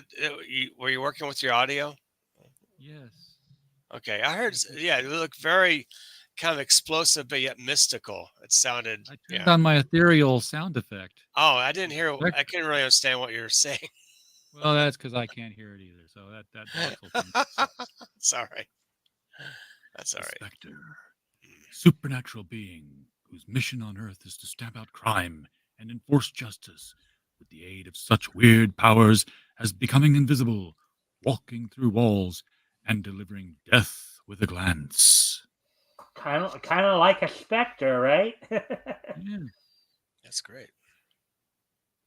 Casper the Killing Ghost. Early evening, within the boarding house room, Jim Corrigan, hard-boiled detective, shares with Wayne Grant. Oh, guys, write complete sentences. Okay. Early evening, within the boarding house room, Jim Corrigan, hard-boiled detective, shares with Wayne Grant, fellow detective and close friend. That's not a full sentence either. That did not conclude. Yeah. Love finds Jim Corrigan. Why a beautiful and wealthy young socialite like Clarice Winston should want to announce her engagement tonight to a lug like you is beyond me. Search me. Either I'm the luckiest mug on earth or have it all over Clark Gable. Clark Gable, a famous actor of the time. Tuxedo, bow tie. It ought to be fun to see you in a year from now. It ought to be fun ducking your head in the sink, too. Which he does. My land, Mr. Corrigan, stop acting like a bibs. There's a man to see you, and Mr. Louis Snipe.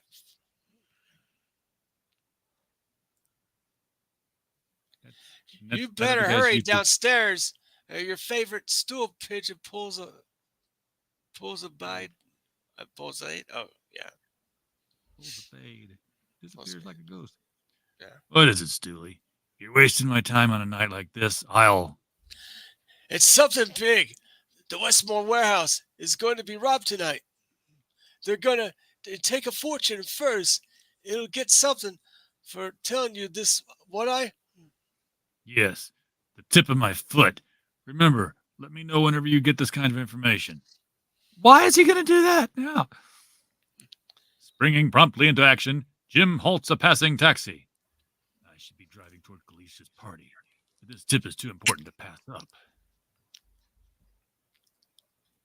Reaching the Westmore warehouse, Jim takes up a lonely vigil in an alley across the street. Minutes later.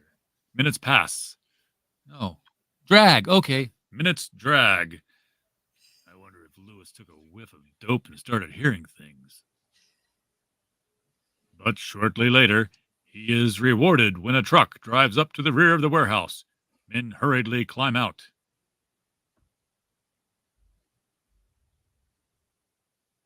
Gat Benson's men. is his luck. Cautiously, Jim sneaks up a guard. Then, having disposed of the guard, Jim makes his way to the top of the truck. All right, you mugs, up with your hands. Huh? Hook up! I like that. That worked well. One of the crooks tries to draw his gun. No, you don't. As the thieves disregard his orders and reach for their guns, he streaks down into their midst. I guess you don't think I mean business. Ugh! Convinced? Yay! Trying to ruin my tuxedo, eh? I'll stand for anything but that. Meanwhile, at her party, Clarice frets. I wonder what's keeping Jim. The nerve of Jim. I wish you would consider marrying this boor. I love Jim and nothing can alter that. But if he doesn't show up soon, I'm going to lose my temper. Now, before we go on, they're using the word bore here. Yeah. In this particular context, what do you guys think the word bore means?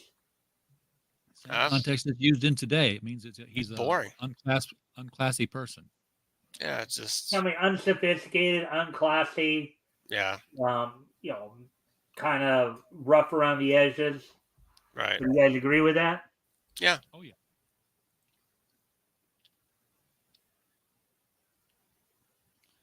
Her patience exhausted, Clarice telephones Wayne. What in the world is keeping Jim? He hasn't arrived yet, Clarice? That's odd. He left some time ago. Next, Clarice telephones police headquarters. And frankly, I'm worried. Can't you give a clue to Jim's whereabouts? Jim Corrigan? He's just tangled with and subdued a gang of crooks. Single-handed. Single-handed. What a man. What a man. You'll find him at the Lakeshore Hospital. At the Lakeshore Hospital. Receiving repairs. Oh wait, no. Receiving repairs, Miss Winston. And this is, of course, in the Earth 2 America, where there were 25 colonies. If anything serious had happened to Jim, I'll just die. Hi, Toots. How'd you find me? Gosh, you'd make a pretty good detective yourself. Don't toots me, Jim Corrigan. If I wasn't a lady, I'd be included to knock your ears off. I'm inclined to knock your ears off. Yeah. Now calm yourself, dear. I can explain everything. You'd better. Later, as they emerge from the hospital and enter Clarice's roadster, Clarice and Jim, unaware that hate-filled eyes regard them from a sedan parked across the street. There's Corrigan. Shall I? Not yet. Jim Corrigan stuck his nose into my affairs once too often. You notice how to spell two there? Yeah. Oh, yes, wait, T-O-O. Yeah. Right. And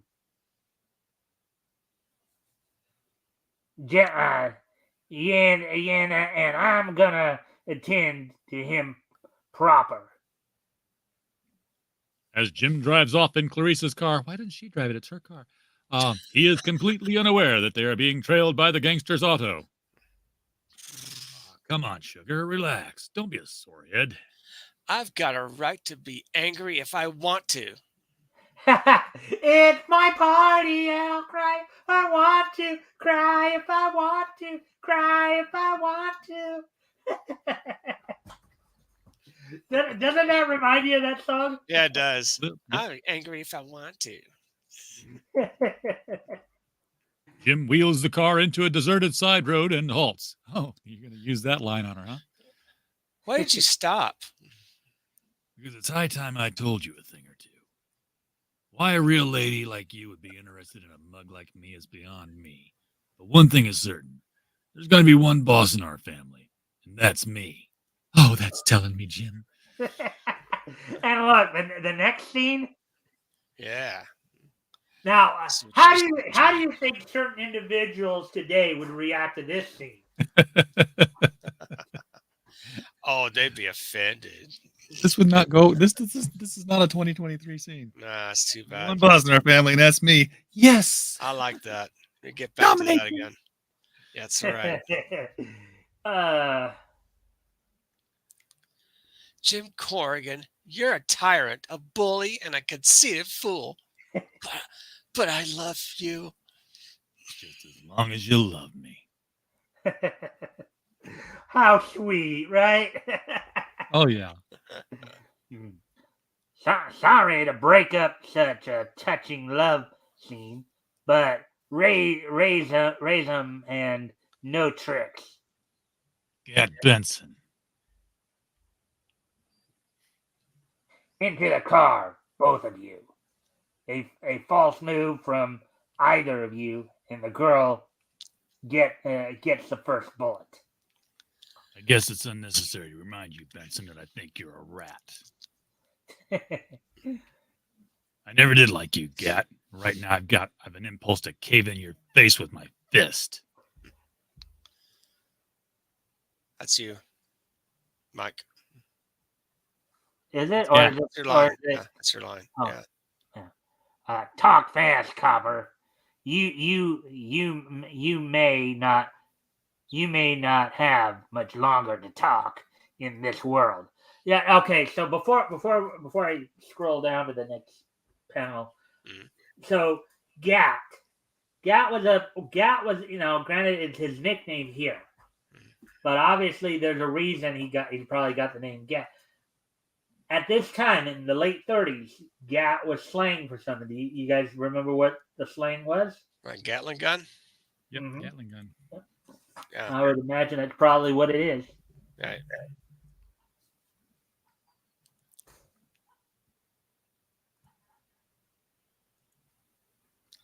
Later, the sedan drives within a small warehouse on the waterfront. Take the dame and into the next room. Come on, you. Let me go. Take your hands off. Oh! That'll hold you. After Clarice has been removed from the room, into the barrel with him, and for the cement. I'll get it, Gat. cement and water are poured into the barrel, completely covering Jim. That doesn't look good. Oh wow. Let's see. Get some more men and roll this thing into the wharf. Now, do you guys know what a wharf is? Yeah, it's off of the to Like the lake, dock, the river docks. Yeah, river docks. Yeah. Waterfront. Again, a word that we don't hear a whole lot of, especially in the big cities, and as much anymore. Like More of a wharf. coastal city thing. Yeah. Heave it. Here she goes.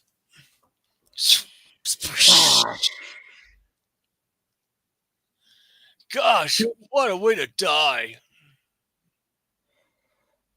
And that's what happens to coppers who think they can outsmart Gat Benson.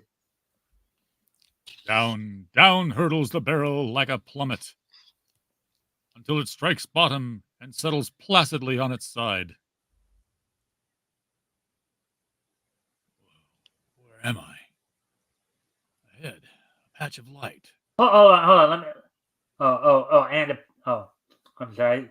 And a patch that should be you, I guess. Yeah. Up toward the streaming light, ahead streams Jim's figure at infinite speed, which is just slightly higher than ludicrous speed. Scroll down. I did just Getting scroll off the top of the pictures. Oh yeah. As he nears the light, his speed slows. What has happened to me? Until he stops completely, remaining suspended before it. Only one thing can explain this experience. I'm dead. Yeah. Actually, this reminds me of something I saw earlier today. Just kind of going off topic a little bit here, real quick. I was watching one of Yellow Flash's videos earlier. So, did you hear the latest woke thing they're doing in Marvel Comics? No. Uh-uh. They're they're now they're claiming that Nightcrawler is a product of lesbian love. Okay, yeah, I was listening to I think it was Ethan Van Sciver was talking about that to Malin on the So Jack now show. supposedly Yeah. they took I guess they took whoever his father was originally out of the equation, Oh, and then God. made a claim that because Mystique was a shapeshifter, she could now turn herself into a man and could actually perform like a man. She changed her body. She's a shape changer. Oh God. So yeah, Yeah, that Yellow really Flash sell was books. talking about that earlier. Well, I think one of the other things that's going to really be one of the other things that he talked about with that too was basically they just retconned what is considered Marvel's most devout Christian character. Oh yeah. Nightcrawler definitely. Yeah, because he has He's a priest. He's traditionally been a devout Catholic, and now Right. they just totally. They're gonna ruin him. Yeah. Anyways, back to the past here, as it were. Yeah. But for some reason, I'm not passing through the gates of eternity. Why? Lately, Jim Corrigan. Listen, Jim Corrigan, and you will learn. Your mission on Earth is unfinished. You shall remain earthbound, battling crime on your world with supernatural powers until all vestiges of it are gone. So essentially, he's going to be living forever. Right? Not a Sisyphean task at all here. Okay, sure. Okay. But I don't want to return to Earth. I want eternal peace. Too damn bad. But his protests are unanswered. Down streaks Jim too. A sharp concussion. Hurtling stars. Then an enfolding darkness. Abruptly, I'm seated at the bottom of the river, and yet I don't drown. See, Jim Corrigan was dead too. A hand protruding from the cement. Good Lord, I must be looking at my own body. Gat Benson and his men did this to me. They'll pay for it, and heavily. And there's no time like the present to do it. Up hurtles Jim, up to the water's surface. And still up into the air, to remain suspended a few feet above the river, defying gravity. Good grief, I'd merely to mentally will this, and it happened. I can scarcely believe this. But there below me is my shadow. The shadow, it's gone. But then as Jim wills it, the shadow reappears. It's back. There's no doubt about it. I can make myself invisible at will. Suddenly, a scream. It's Clarice, in the hands of those deadly killers. Sorry, Apex. It's all right. Onto the wharf catapults Jim's strange figure. Streaking figure. I don't know. He's got a figure of some kind. Then walks directly through the warehouse walls and out of view. Don't miss the further adventures of this new astounding character in the next and every issue of More Fun Comics. Yay! Oh, what did I you think guys this is the think of first that time I've seen a story? story unfinished in the Golden Age. Huh? I think I'll continue it next issue. Yeah. So we don't really see the actual Spectre till next issue. So you're The first you're, appearance of the Spectre is the second story of the Spectre. yeah, I didn't know that. Wow. Yeah. Blows my mind. Kind of a good way to have kind of a cliffhanger there, though, isn't it? I like Yeah, it. it'll make you come back. You know, I mean, Yeah. that's definitely something to where that'll make you want to come back for that story. Right. Anyway, so let's see, we're now just past the 2 hour mark, but as I said, we were planning on going a little over anyway. So, we'll do of course one more story, the King story. Then we'll start to wrap up. You guys still good to go? Yep, let's do it. The King is actually only 6 pages, where Superman was 13 and the Spectre was 10. So that one should be a little more quicker. I think I explained this to RJ before, but not to you, Apex. When I usually will try to find a way, if I can, to read whatever the stories I choose to read.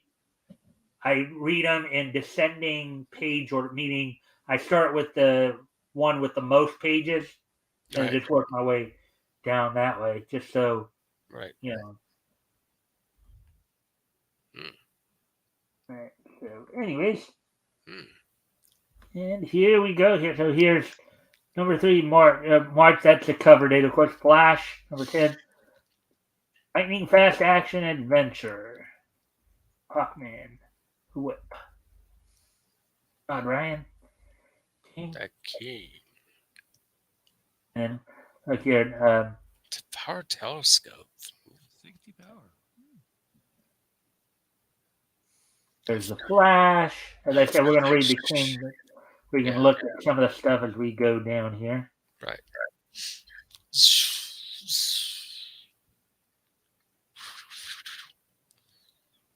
That's Major Williams. That's Joan Williams' father right there. They got long stories back then. My gosh, they're really into it. Well, the lead features at the front here are usually like 13 pages. Yeah. There's Cliff Cornwall.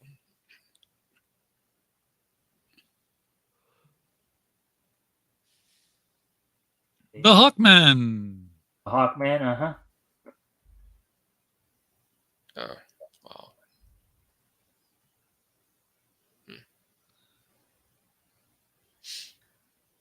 What do you guys weirdest think of costume art? back What do you then. guys think of the art here as we're scrolling down? Oh, the art was always fantastic. I mean, it's simple it's very Golden Age stuff. I like it. Yeah. Like a lot of red in this particular issue there. Oh yeah. Every once in a while, you run into a macro boy, and then you're like, wow, Yeah. somebody who could actually draw was Johnny Thunderbolt right there. Johnny Thunder. Oh wow. Wait a second, that's Johnny Thunderbolt, not Johnny Thunder. Oh, Well, the feature was called Johnny Thunderbolt, but the character was Johnny Thunder. Oh, okay. They called it, I think, Johnny Thunderbolt because it like the idea of Johnny Thunder and his Thunderbolt. Oh, all right. But you guys knew his powers were magically based too, and Yeah.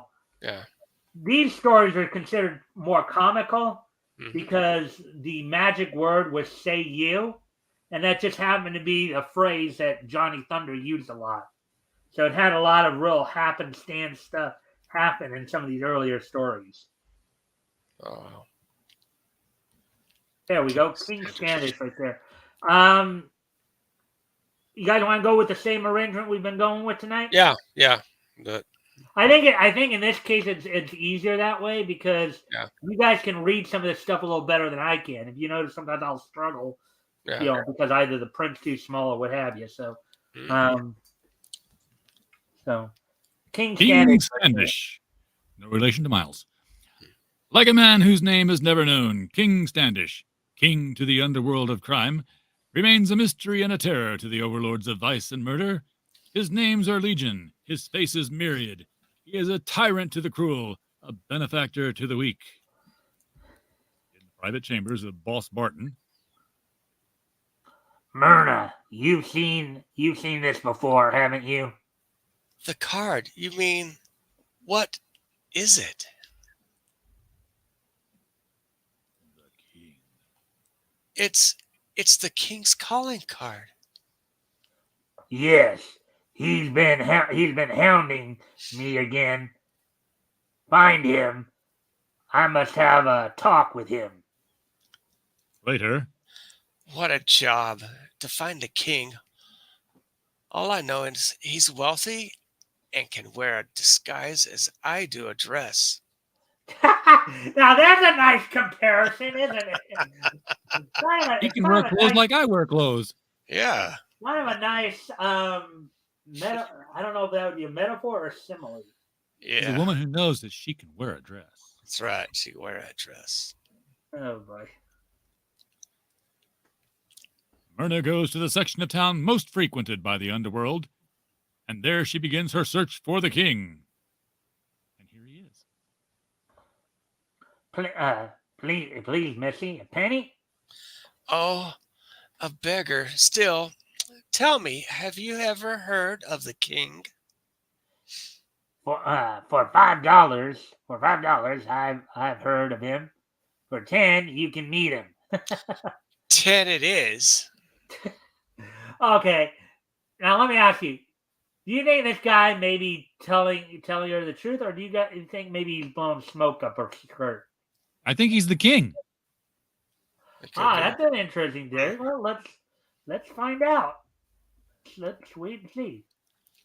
Unknown to Myrna Mallon, a deft hand reaches into her purse and removes her wallet. The underworld has a telegraph system. The king will be at your apartment at 10 tonight. Later, Boss, at 10 tonight in my apartment, I have a couple of boys drop over. after leaving Myrna, the hunchback carefully examines her wallet. So her name is Myrna. Myrna Mallon. She's connected with Boss Barton.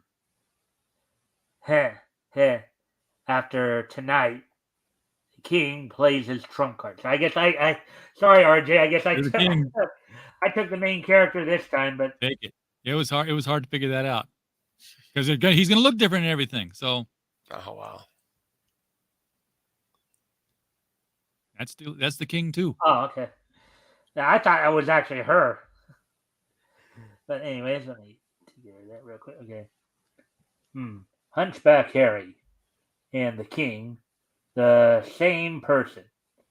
Boss Barton is in the dope racket, and I've got to break it up. All right, before I continue here, what do you guys think the term dope racket means here?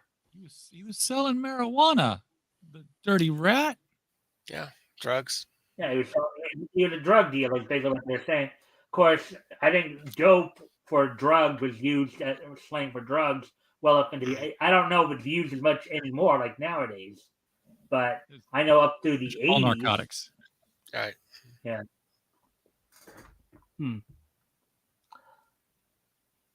But I don't look. But I don't think Myrna knows that Barton is. I don't think Myrna knows what Barton is. She has the look of an honest girl, if I ever saw one. I wonder how she ever got into this racket. She called the boss and told him to have guys come over and get you. Yeah. So yeah, she's real honest. In her own apartment, Myrna discovers the theft. My wallet. I've lost it. Promptly at 10 that evening, a gloved hand rings the doorbell at Myrna's apartment. You are the king, I assume. Nope, sorry. Do you think the king would let himself be caught in this trap? No, I'm just a friend of his. Oh, then he won't be here? But the hunchback promised. The king is sorry to see you mixed in with dope peddlers. Boss Barton is going to lose to the king, and you'll go with him. Dope? Why, that's impossible. Mr. Barton is a self respecting businessman. It's the king who's a racketeer. He's trying to get protection money from our firm. So that's the story. That's the story that they told her, huh? Yeah. Don't believe that Bosch. I'm giving you straight stuff. I have no written proof, but I know. Why, that's nonsense. Suddenly, the door bursts open, and two of the boss's thugs rush into the apartment. That's him. Get him. Okay, King. Here's where you start wearing a halo instead of a crown. Without warning, the two thugs pour a withering stream of bullets straight at the king's midsection. No, no, that isn't the king. He He ain't. he uh, Go ahead. He he ain't human. The bullets don't hurt him. much as I do hate it, two less enemies are two less enemies. The king fires only 2 shots. Sorry is all get out, gentlemen. So you are the king, but they shot you. Why aren't you dead? I'm not even scratched, so don't worry your pretty head. But you can tell me where the boss keeps his really private safe. Not the office, one I've been through, but that one and left a calling card. I mean the one where he keeps his ledgers on the dope he smuggles. He smuggles in. So Boss Barton is crooked? I'll go with you and show you the safe.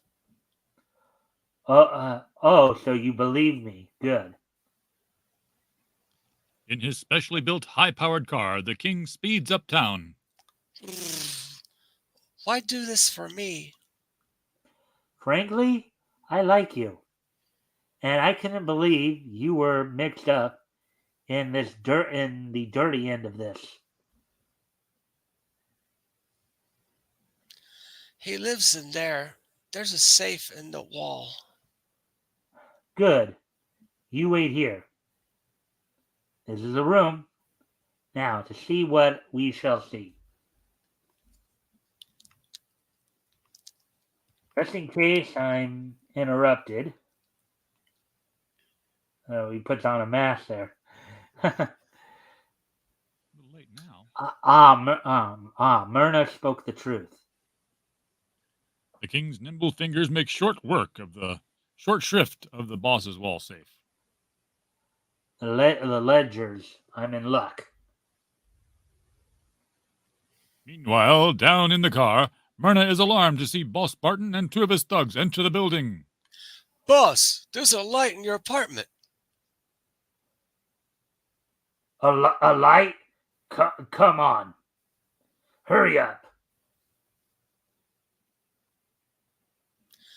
If I can get up the back way in time to warn him. Everything checks. Uncle Sam will be glad to see these What's that? What's that noise? The boss and his men charge into the room, firing. Shoot him! A wild shot grazes the king's temple. Got me. I'm here, King. I'll take over. Bang, bang! You thought you tricked me, boss. King wised me up that you're peddling dope. You'll get a long rap for that. So you can get hurt, King. I was beginning to believe it wasn't possible. The ledgers are they wrapped up secretly or securely? The king leaves Myrna off at her apartment. We'll meet again, my dear. I'll mail the ledgers to the government. Boss Barton will be found tied in his apartment with one of my crown cards beside him. I'm glad I had on my bulletproof vest. Tonight, Myrna couldn't get over my luck against the flying lead. If she knew, well, I'll never tell her. Why do you think that? Why do you think he'll never tell her? He wants to keep himself a mystery. Well, I think that's tell part everything. Mystery. I think he wants to keep the mystery, the mystique. Yeah. You know, the presence that he does seem to be, invulnerable. You know, all that. He wants the upper hand. Yeah. Follow the king in his lone war on crime in next month's Flash Comics. All right, so there we go. So how do you guys like that story? That was a little shorter. That was nice. Yeah, much shorter. Yeah. So we're coming up on 2.5 hours here. So I think even it's kind of funny because I was thinking even without the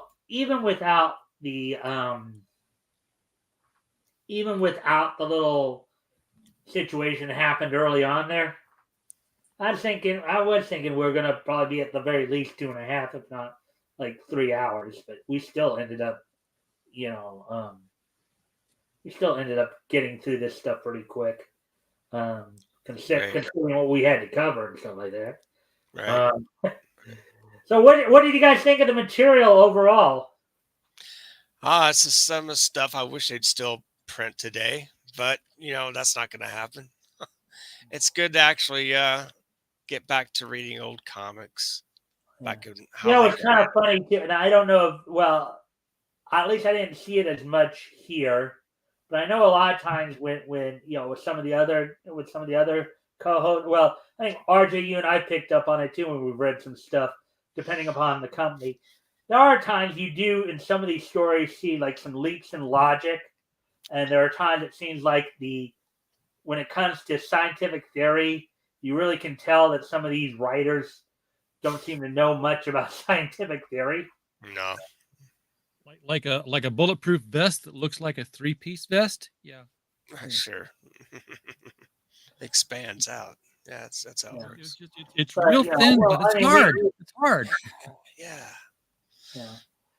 All right. All right. So, anyways, I think as I said, we'll start to wrap up. So, so today is Friday, December 1st, 2023. So what we'll do is we'll do the This Day in Each History, and then we'll do some closing remarks from you guys.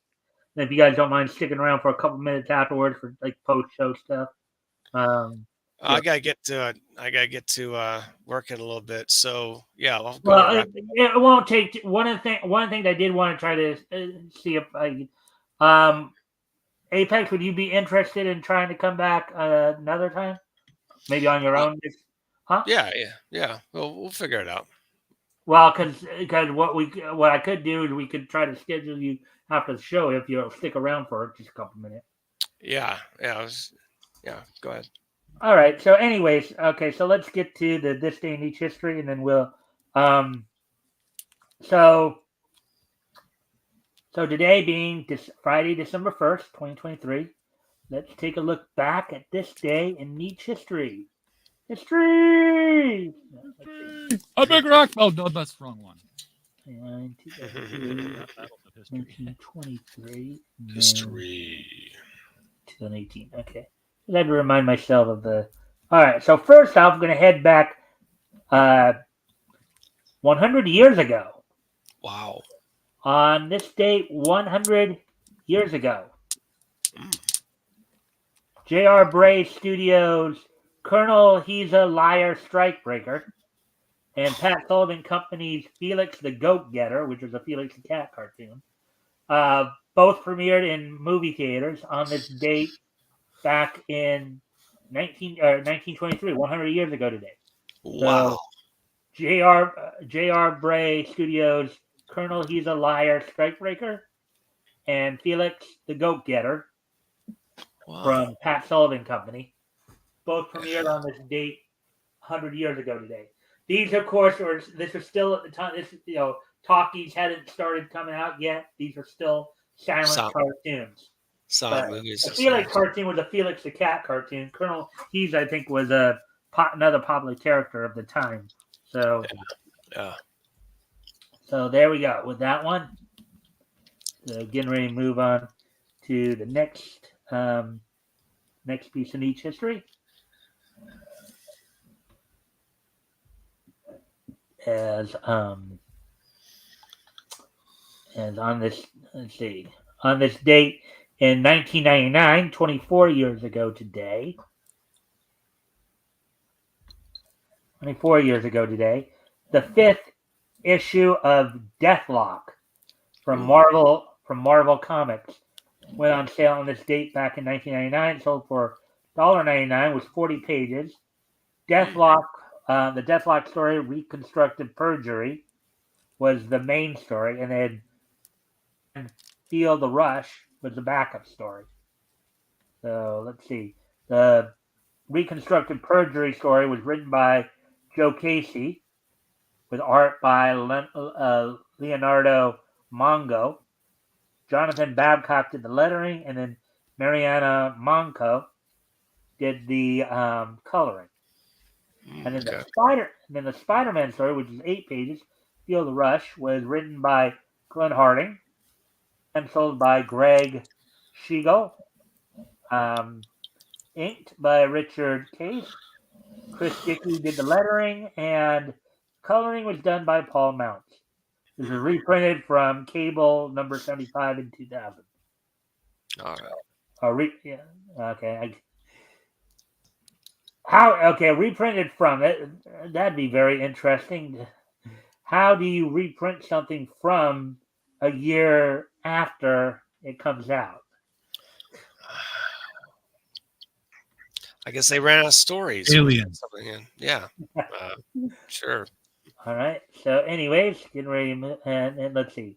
Moving on to the next piece of Nietzsche history.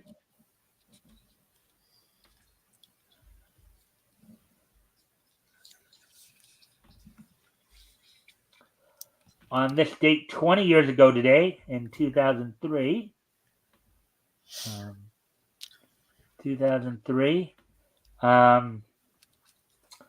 the WWE held its Monday Night Raw event from the Arco Arena in Sacramento, California. The main event saw Goldberg, Rob Van Dam, and Shawn Michaels defeat Batista, Kane, and Randy Orton with Ric Flair in the corner. In a match, Jerry Lawler defeated Jonathan Coachman in a match in which if he loses, Coach loses his job back. So actually, the stipulation was against Jonathan Coachman. So Jerry Lawler defeated Jonathan Coachman in a match in which if Jonathan Coachman loses, he loses his job. Let's see some other. The night opened up with a World Tag Team Championship match in which the Dudley Boys, Bubba Ray and Devon Dudley, retained the titles over Garrison Cade and Mark Jindrak. So there we go with that. And one last piece of one last piece of niche history to get through, and then we'll start to wrap up by giving you guys a chance to close things out. Let's see. Okay, on this date 5 years ago today, as part of a movie series from, let's see, part of the K7 Stories movie series from GoHands, Nameless Song premiered in Japanese theaters on this date 5 years ago today. So 5 years ago today, um, the K7 Stories movie Nameless Song from GoHands premiered in Japanese theaters. So there you go. Well, I think everybody. Well, before we head out, first off, I want to thank you guys for filling in for me while we were dealing with those technical issues at the beginning. Best part of the show. Yeah, That's great. I hope that you guys were able to entertain everybody and Have fun. engaged. Mhm. So with that, I want to give you, and this time I'm going to start with Apex. We'll go the other way this time. Go Apex, RJ, and then I'll finish up. Apex, if you want to do an outro, basically promote anything, share any links, do whatever you want with the outro. I'm sharing a link right now as you speak. Yes, I have a show tomorrow, Apex After Dark. Catch me at 8 p.m. tomorrow night, which is Saturday night. I'll be having Godfo Universe here for a chat, promoting their latest book.